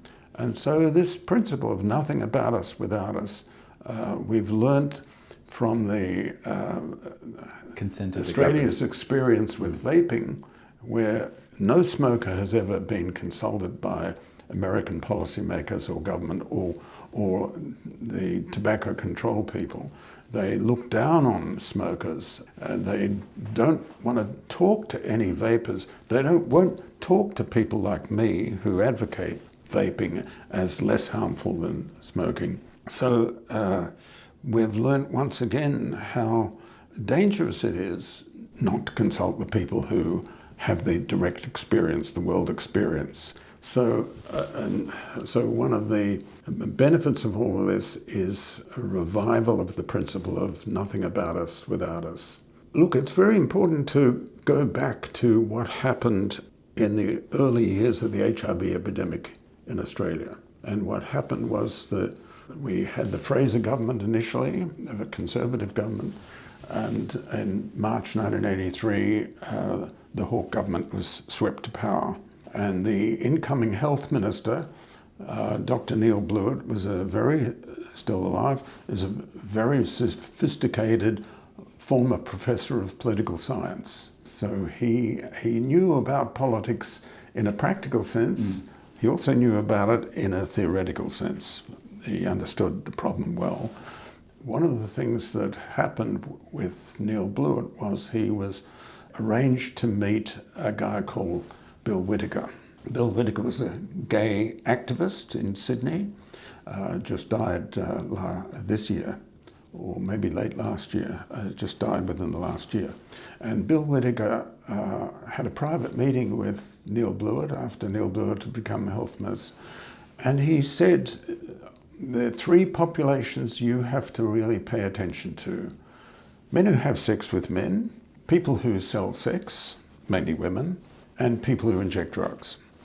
And you have to involve them in the decision-making process, meaningfully, not symbolically, but they have to be involved in what policies are going to be implemented and how those policies get implemented. You're going to have to consult them. And to do that, they're going to have their own organizations, and their own organizations have to be separate from the political parties, so not controlled by your party or anybody else's political party, and they've also got to be generously funded. And here's why. So explained to Neil Blewett, and Neil Blewett accepted the reasoning, and he took this to cabinet apparently, and took this to the then opposition, and Australia accepted Bill Whittaker's framework. And that was the secret of how we did so well in the HIV/AIDS epidemic. It was based on reality. And WHO was amazed by what Australia did, and they came to look at what we were doing. And other countries came to Australia and copied what Australia was doing. And this is why in Australia today, HIV is at ridiculously, wonderfully low levels. And Sydney, even though we had a galloping epidemic in the early 1980s in eastern Sydney, Sydney is about to become the first city in the world where HIV prevalence among these three high-risk populations is about to go under 5%. In the terminology that people use, this is called effective elimination. Not sure I like that terminology, but anyway, that's the terminology that's used, and Sydney is about to reach that, go under that level, because we've got under 5% for people who sell sex, and people who inject drugs are still under 5%, and we're about to go under 5% for men who have sex with men. Just think how many lives have been saved, how much money has been saved, how many hospital beds have been saved, how much pain and misery and suffering has been averted. This is all because of a reality-based approach, framework, a consequentialist approach, to use your terminology, which I like, compared to the deontological approach. And it was a struggle to get there, and I know because I took part in that struggle, and it was worth it. It was worth it. And we now struggle to transfer that experience to the experience with smoking. And why is smoking important? Smoking is important because still today in 2025, smoking is the most important preventable cause of death and disease in Australia as it is worldwide. Nothing for us without us. No, nothing about us without us. Nothing about us without us. Yes. Okay, so I have a question specifically regarding that. So again, we spoke briefly about dropping down to that family level. So let's say you are a father, little Johnny comes to you, they're a minor, they're 12 years old, and they say, oh, little Maddie and little Polly are doing the vape. What's wrong with that? Everyone else is doing it. As a father, what's your advice to parents who are facing this dilemma on a more and more urgent basis? Number one, stay calm. Don't get rattled. Don't get out of control. Stay calm. Number two, teach yourself about what's really going on. And what you will realize with young people vaping, in Australia as elsewhere, is that most of the young people who vape are doing it experimentally. That is to say, infrequent and short term. So they'll vape a couple of times a week, a couple of times a month. They'll do it for 6 months and then they'll stop. Are they doing, well, I wish they wouldn't do it at all, but they're not doing a lot of harm to themselves or to other people. Some of the people who are vaping are people who are high-risk kids who, and if they weren't vaping, they'd be smoking. I'd much rather they vape than they smoke. So these are kids who do high-risk everything. They drink drive, although they know they shouldn't. They have unprotected sex, although they know they shouldn't. They're the ones who really maybe do a bit of criminal activity, but everything's high risk. And if they weren't smoking, if they weren't vaping, they'd be smoking. So there's some of that going on, but really when you look at the figures, vaping is replacing smoking in young people. And then what happens is that the vaping goes to high levels. This infrequent experimental vaping goes to high levels. So have you ever vaped? Yes. Have you vaped in the last year? Yes. Have you vaped in the last month? Yes. Are you vaping daily? No. Have you ever vaped daily? No. That's the kind of pattern that we're seeing. So if mum and dad are sensible and calm about it, they will just watch little Johnny or little Polly, and the vaping will, a month or two or 6 months later, will stop. So unfortunately, that's not what Australia's doing. Australia's hysterical about it. But if we look at what happened in the United States, vaping rose very quickly in about 2019 to very high levels, sort of 40-50%, but this was ever vaping or vaping at least once a month. So infrequent vaping, and now it's falling at a dramatic level to very low levels. Vaping is falling in the United States, but vaping is rising in the United States in the older populations. So this is replacement for smoking. So this year, 2025, Goldman Sachs has just made this prediction that in the United States, volumes for smoke-free products will overtake volumes for combustible cigarettes in the United States in 2025, despite all the things that are going on there. And they estimate that by 2035, that profits and revenue for smoke-free products will overtake profits and revenue for combustible cigarettes. We're seeing combustible cigarettes as a dying industry, and a good thing too. Now, the other group that is important in all of this that we haven't mentioned are the investors and the people who invest in cigarette stocks. Why they invest in cigarette stocks, and incidentally, I do not own, have never owned, and never will own any shares in any tobacco company, any vaping company, any drinks company, any gambling company. I'm not in that area myself, but tobacco stocks have been paid high dividends for many, many years, and they've outperformed stocks and shares in the United States and around the world. They've outperformed all other categories of commodities. So they've outperformed automobiles, shares, they've outperformed, you name it, they've outperformed them. When you look over the long term, And we're talking about now over going on for a century. And why? Because it costs about, you're not going to believe this, it costs about 2 or 3 cents to make a packet of cigarettes in the United States today. And the tobacco companies will sell the packet of cigarettes for about $2.50, and then the rest of the sticker price that is paid for on the street will be mostly taxes. In the United States, there'll be a city and a county and state tax, but in Australia it's one level federal tax. So profit accounts for about 60% of tobacco company turnover in the United States. It's a money-making racket. It's a machine.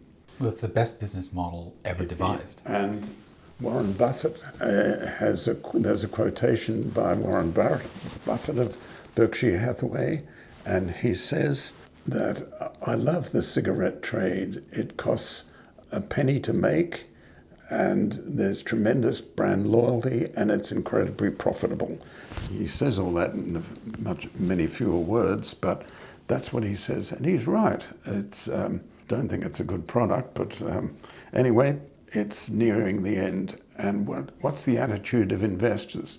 Well, investors look at all of this stuff that I've been talking about, and they're on my side in this debate, and they will pay more for Philip Morris shares because it's transforming faster than any other traded tobacco company. And so if you rank the tobacco companies according to the speed of their transformation, that's also the rank order of the share price. So in other words, investors are sitting there gambling that the tobacco companies that are most rapidly transforming from combustible cigarettes to smoke-free are going to win this and come out on top. And that's exactly what Philip Morris International is doing. The secret in all of this is that everybody wants to survive. The smokers want to survive, but they want to keep on taking nicotine. So they're switching from high risk to low risk. The tobacco companies want to survive, and they know that they won't survive if they keep making combustible cigarettes.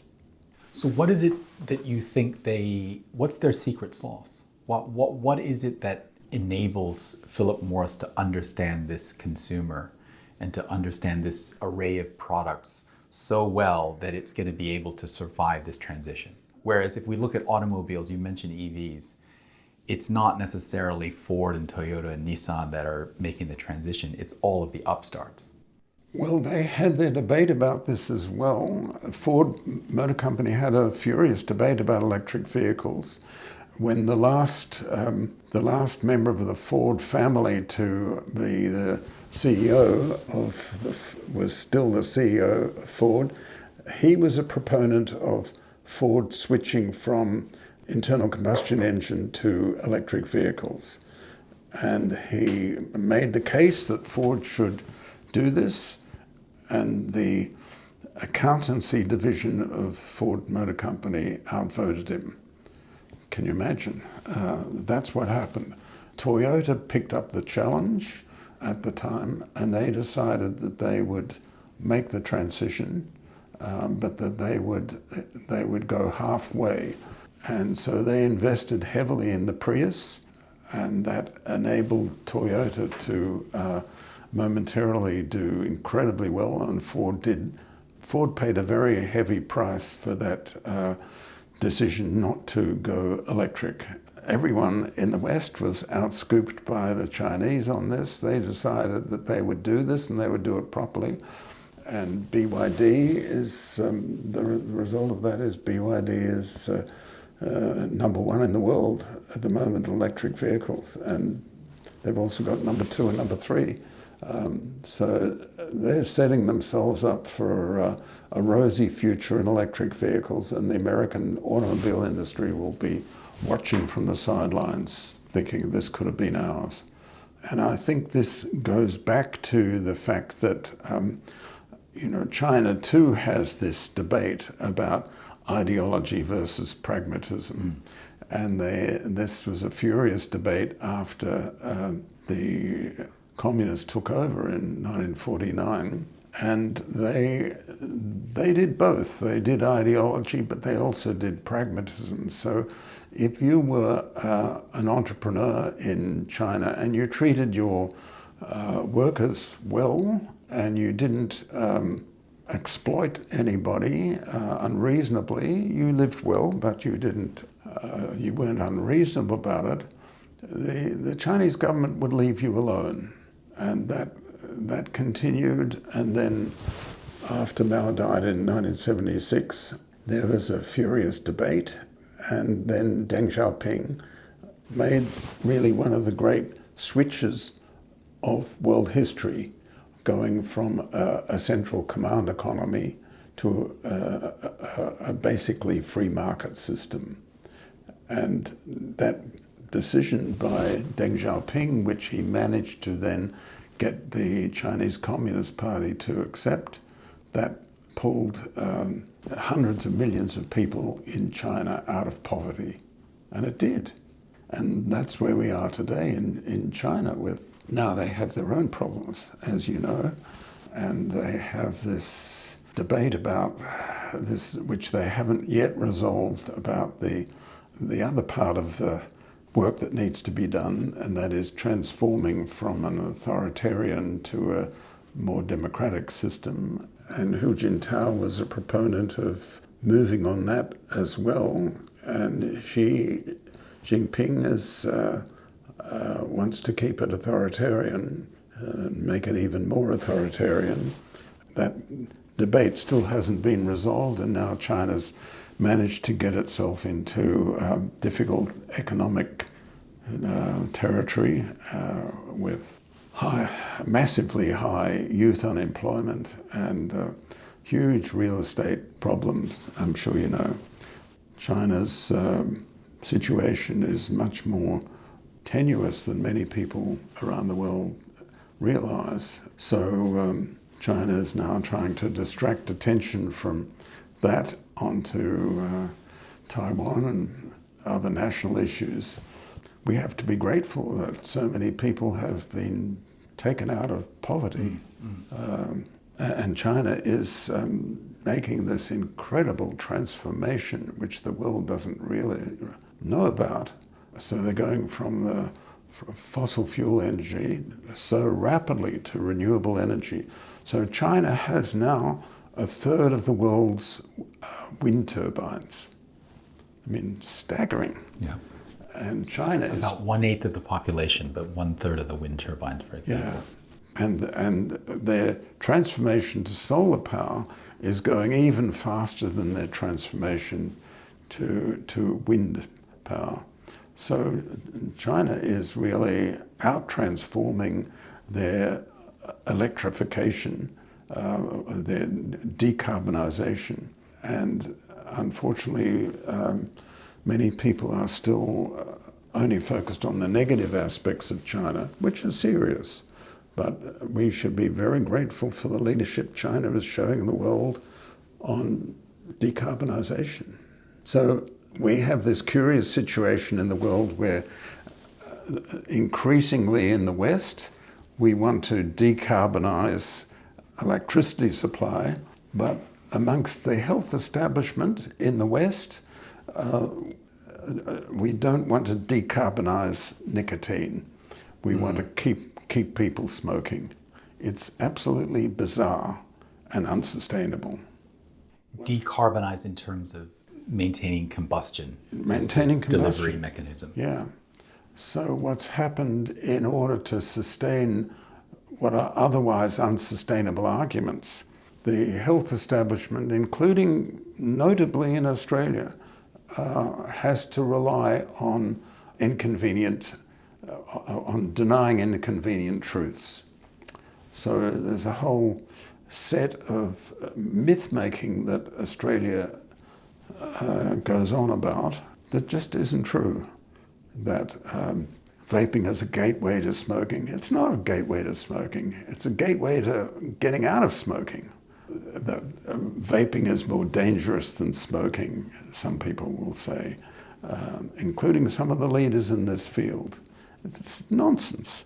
How can 7,000 high concentration chemicals in cigarette smoke be more dangerous than 100 low or trace concentrations of chemicals in vaping aerosol? Can't be, and it isn't. There's carbon monoxide in cigarette smoke. There's no carbon monoxide in vaping aerosol. So this is, for me, who's having been involved in public health for many decades, having taken serious risks to benefit public health, civil disobedience over the needle syringe program, civil disobedience over medically supervised injecting centres, having, risked everything twice, to see public health take part in this myth-making, in the lies dissembling, very painful. And so they've been helped by, public health has been helped by the mainstream media, which has also been very partisan in Australia, supporting the anti-vaping lobbies. But now it's coming up to chickens coming home to roost time soon, and all of this will collapse. So I went through this with methadone treatment, where there were also myth-making of an epic scale, and then with needle syringe programs and all the other battles I've been in. Each time harm reduction started very, very far behind, and we had to claw our way until we eventually got accepted. And then in the final round of each of those episodes, the advocates like me, who had been demonised and marginalised and ostracised, were recognised, were celebrated. And that's happened to me on a number of these areas. And the same thing will happen with vaping. So to a general audience, would you say it's helpful to think in terms of, to get away from this difference in kind, to frame things more in terms of a difference of degree, right?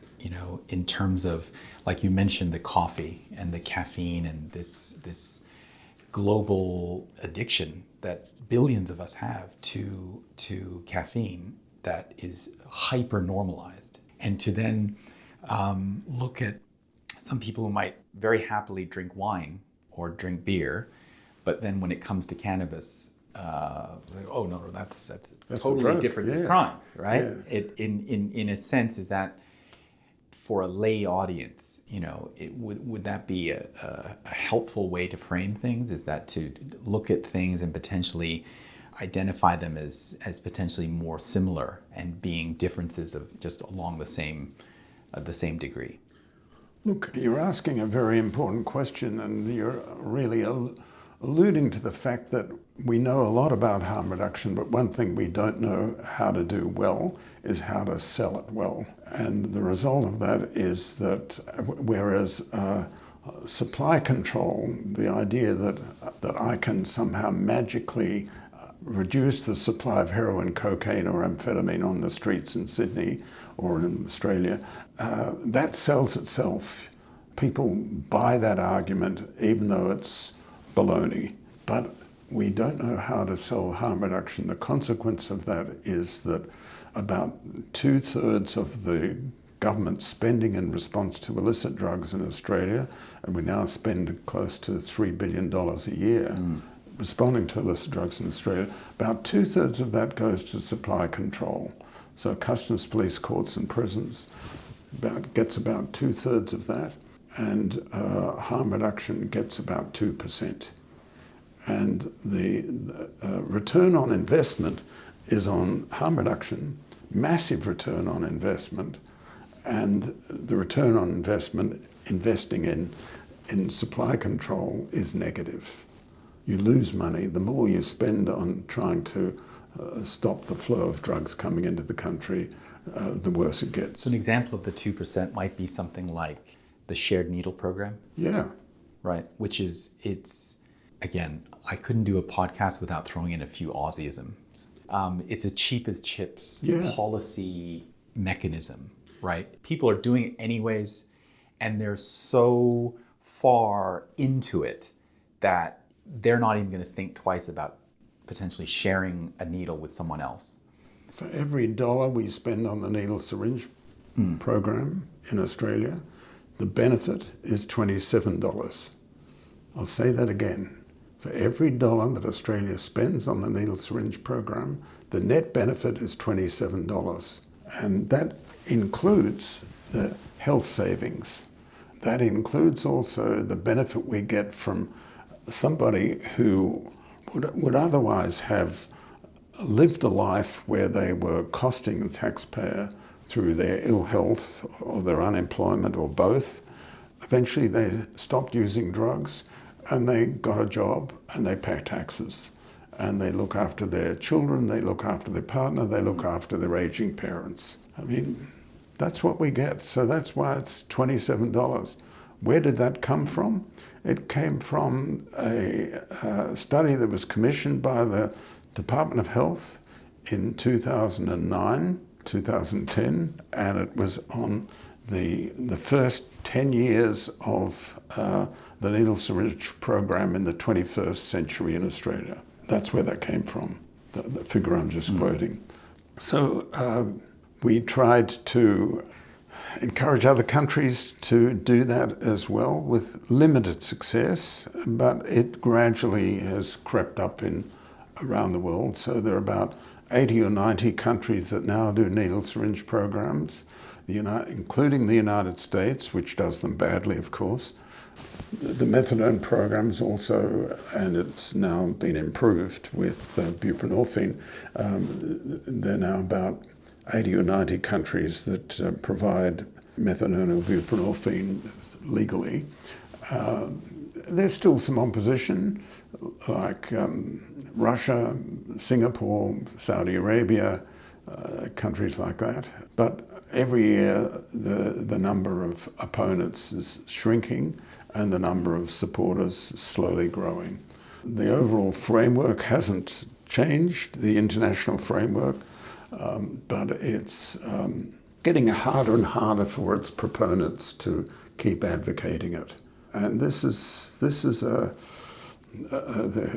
HIV is one of the many problems that the Russian economy faces because its HIV problem is out of control.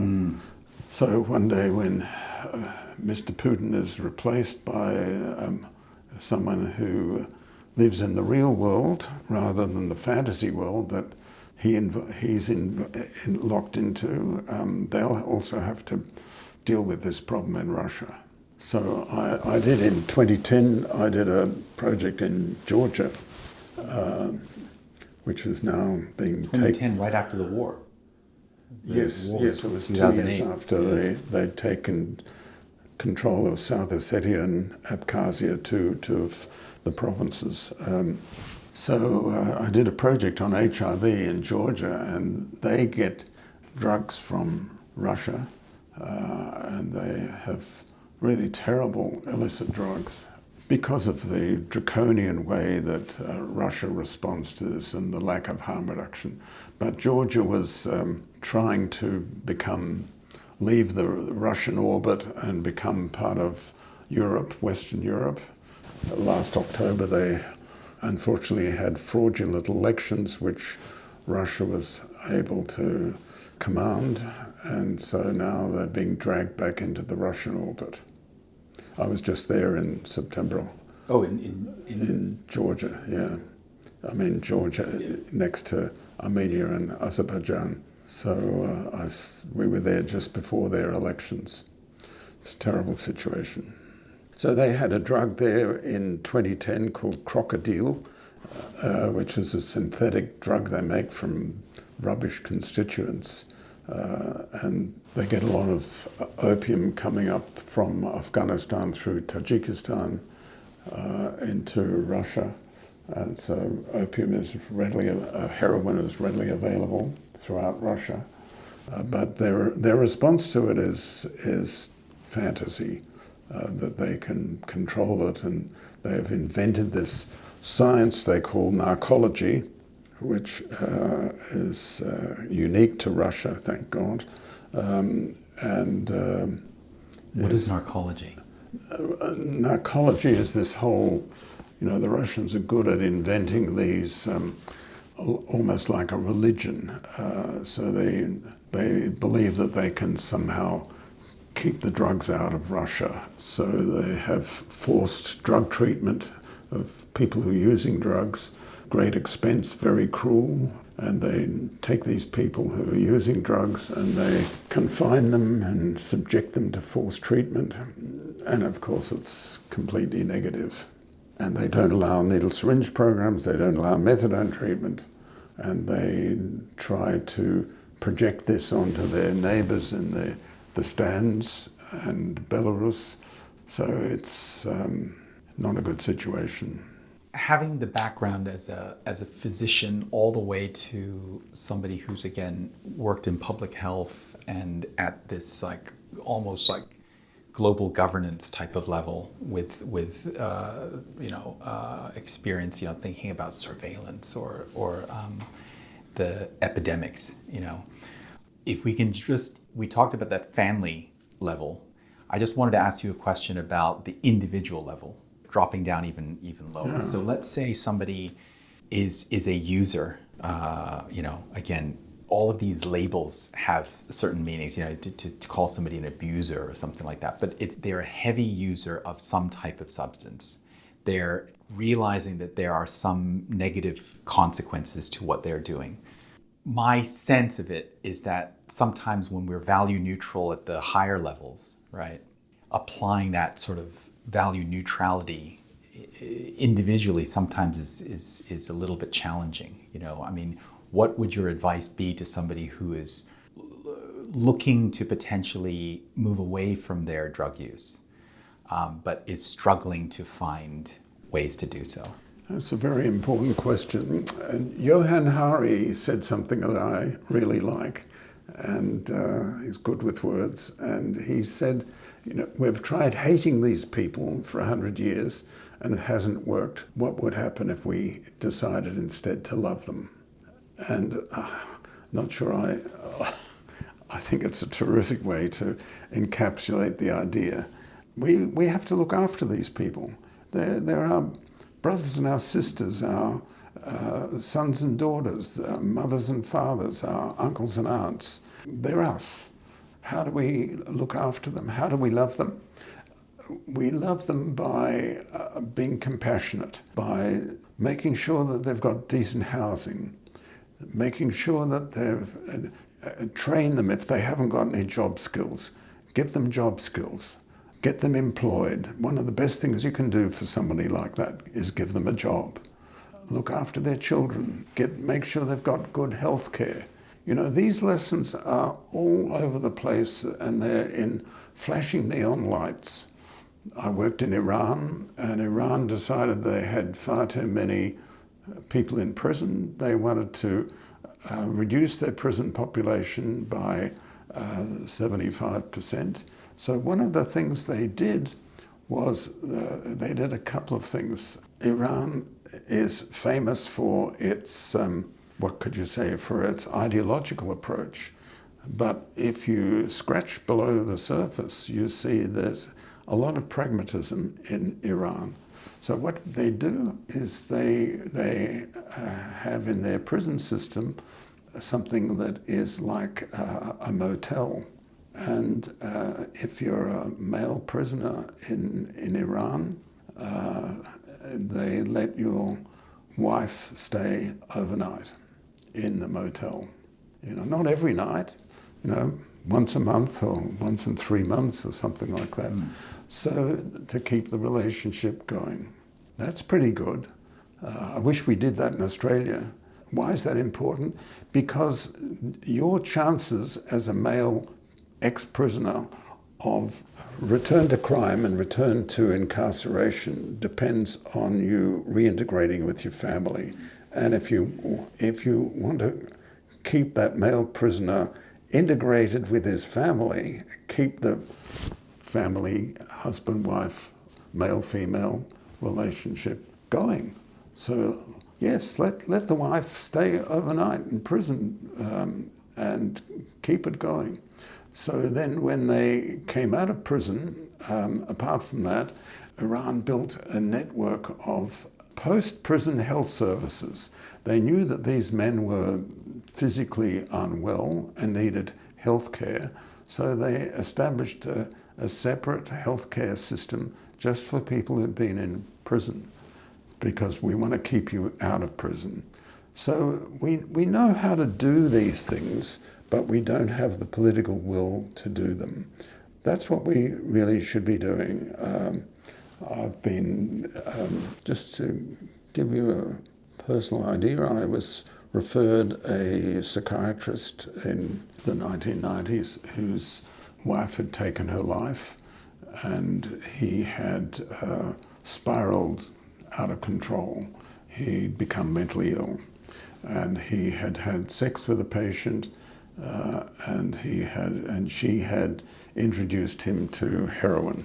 That's why he was referred to me. I'm not a psychiatrist, I'm a physician.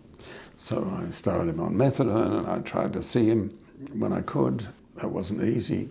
And I've kept in touch with this character.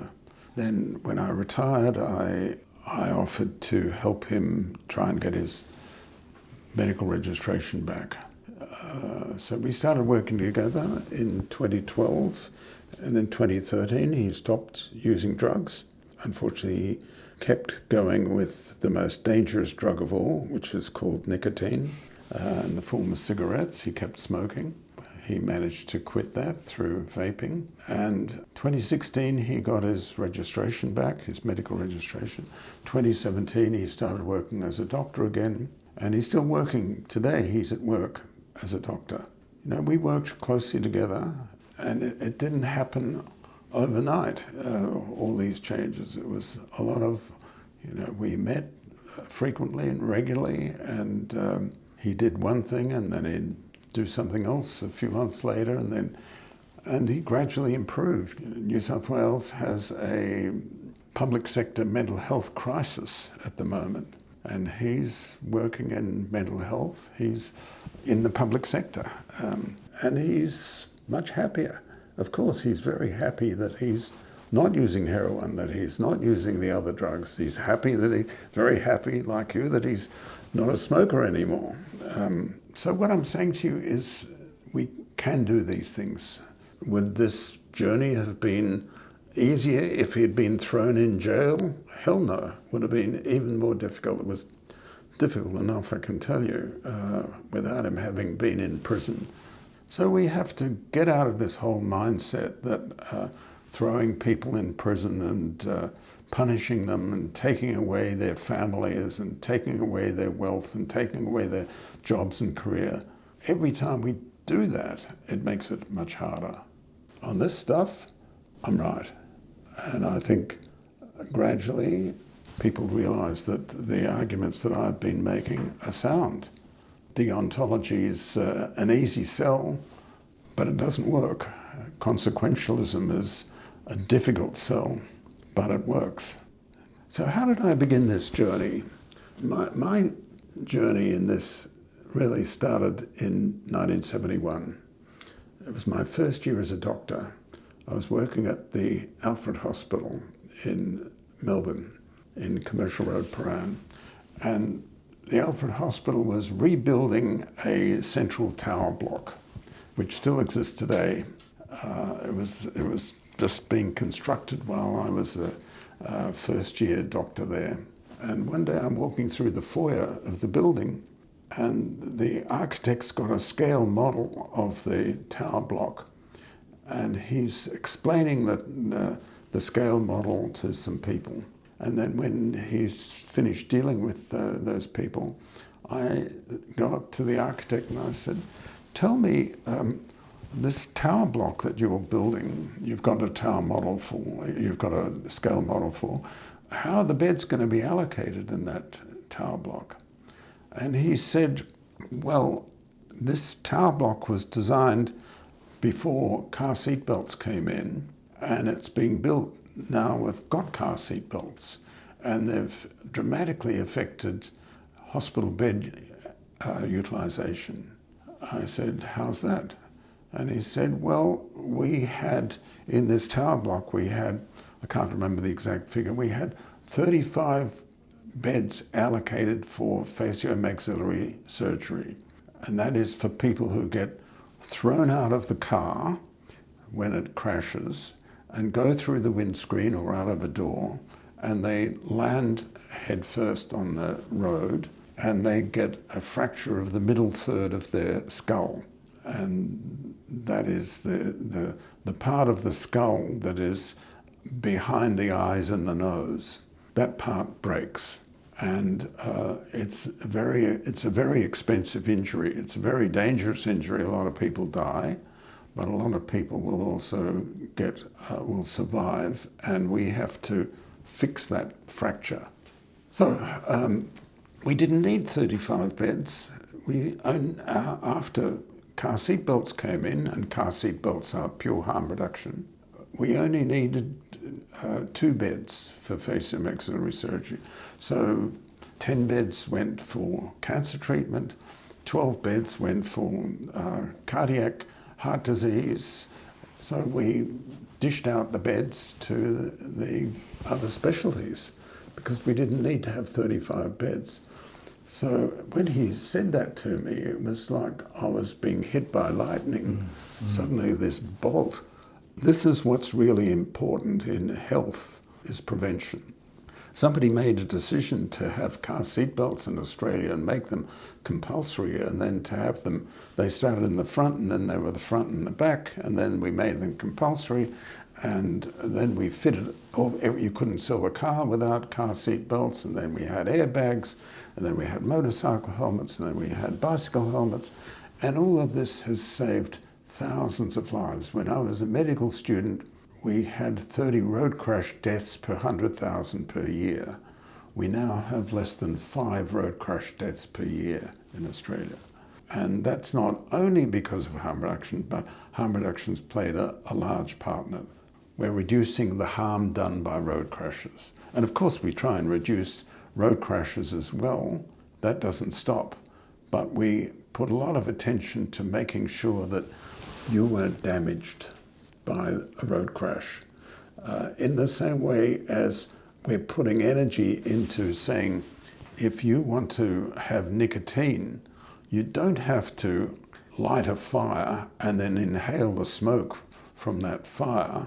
You can enjoy the nicotine in other ways that don't involve combustion, and it's not going to cost you your life, not at all.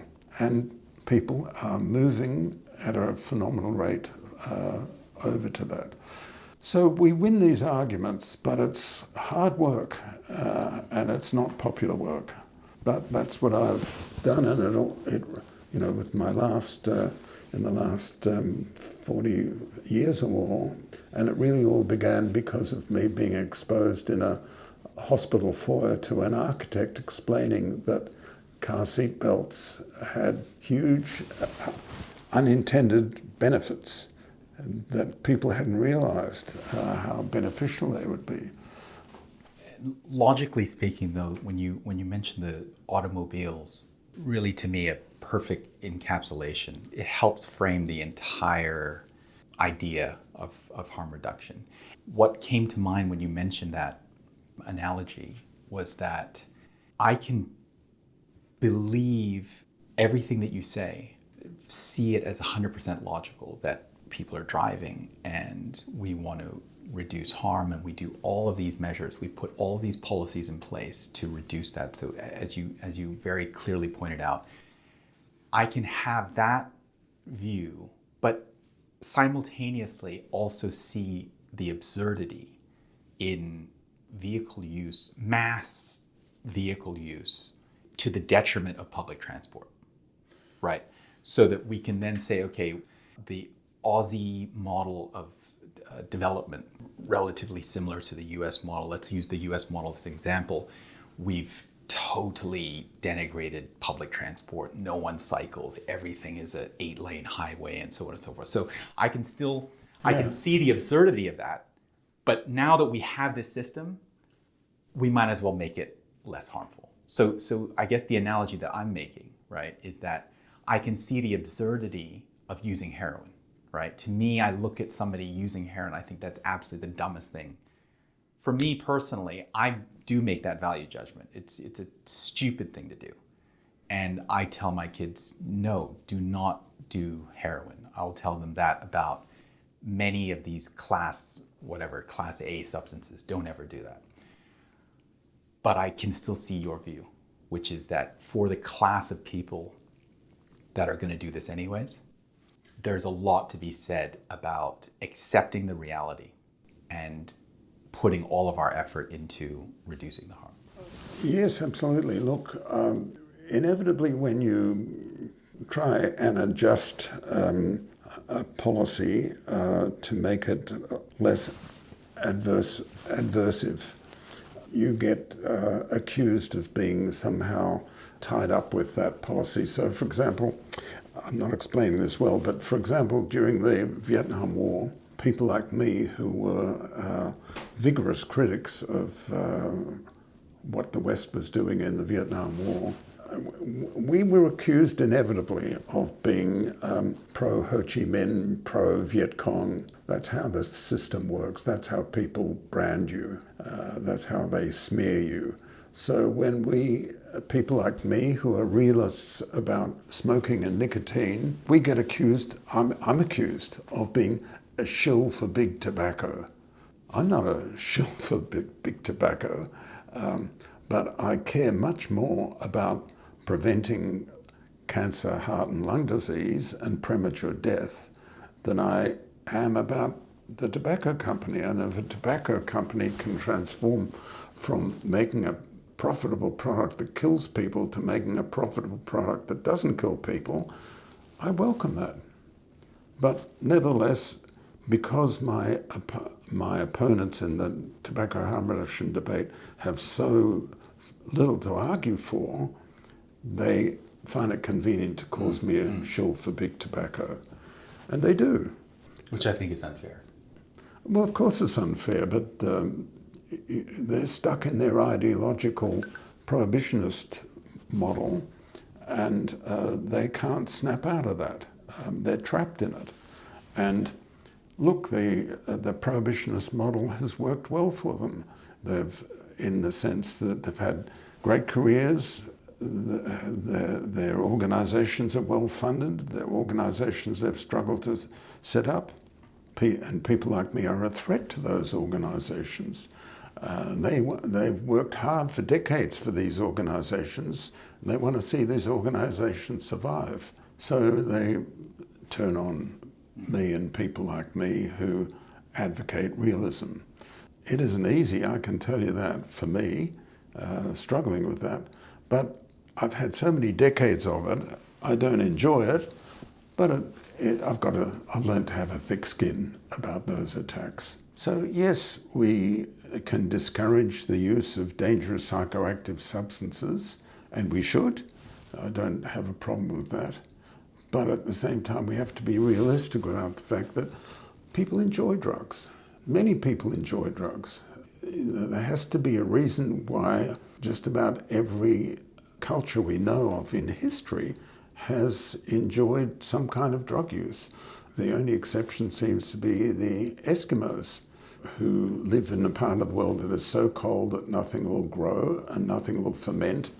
And so until white men arrived with alcohol, they had no psychoactive drug use. Apart from that, everybody else has psychoactive drug use. It's part of life. I don't praise that, I don't denigrate it, I accept it as a reality, and I see my role as a physician, as a public health person. I want to reduce the harm from that. And if people want to enjoy it, well, let them enjoy it. I'm not troubled by people enjoying psychoactive drug use. I had my coffee and I enjoyed that. And that goes back, the statement on coffee goes back to a comment by a noted American activist in this area who has been very active against the tobacco industry in the United States for many decades, and then became active, unfortunately, against tobacco harm reduction. But at one point he said that, this is before we had vaping and all these other things, he said, if we could tame nicotine so that you could have it without having the negative consequences of it, we would have coffee. That's what it effectively would turn into. And hundreds of millions and billions of people enjoy coffee, caffeine, on a daily basis, and the amount of harm that gets done by it is pretty minimal. But that's what nicotine would turn into. And indeed, he was right then. And so how he can reconcile having said that with what he went on to do, Matt Myers is the person I'm speaking of, I don't know, but he does. This is a very ideological area. The drugs is a very emotional area, and the sooner we can find ways of thinking about it and discussing it in ways that are not emotional, but are cold, calm, rational, the better. Better for everyone. And that's what I try and do. And not just me, but as a whole network of people in Australia and around the world who think about drugs the way I think and talk about drugs, which is, it's part of life. Get used to it. Be consequentialist about it. Add up the pluses and add up the minuses. And very often you'll find that the minuses outweigh the pluses. But sometimes the pluses outweigh the minuses. And if that's how you feel about a particular drug and you want to use it, fine. Well, I think with that, really, Dr. Alex Wodak, thank you again for sharing so much about your experience, including the very public statements about your experience with civil disobedience and the necessity at that time, to overcome what were a series of policies that were just not making sense. It's a great pleasure. Thank you very much. Thank you very much.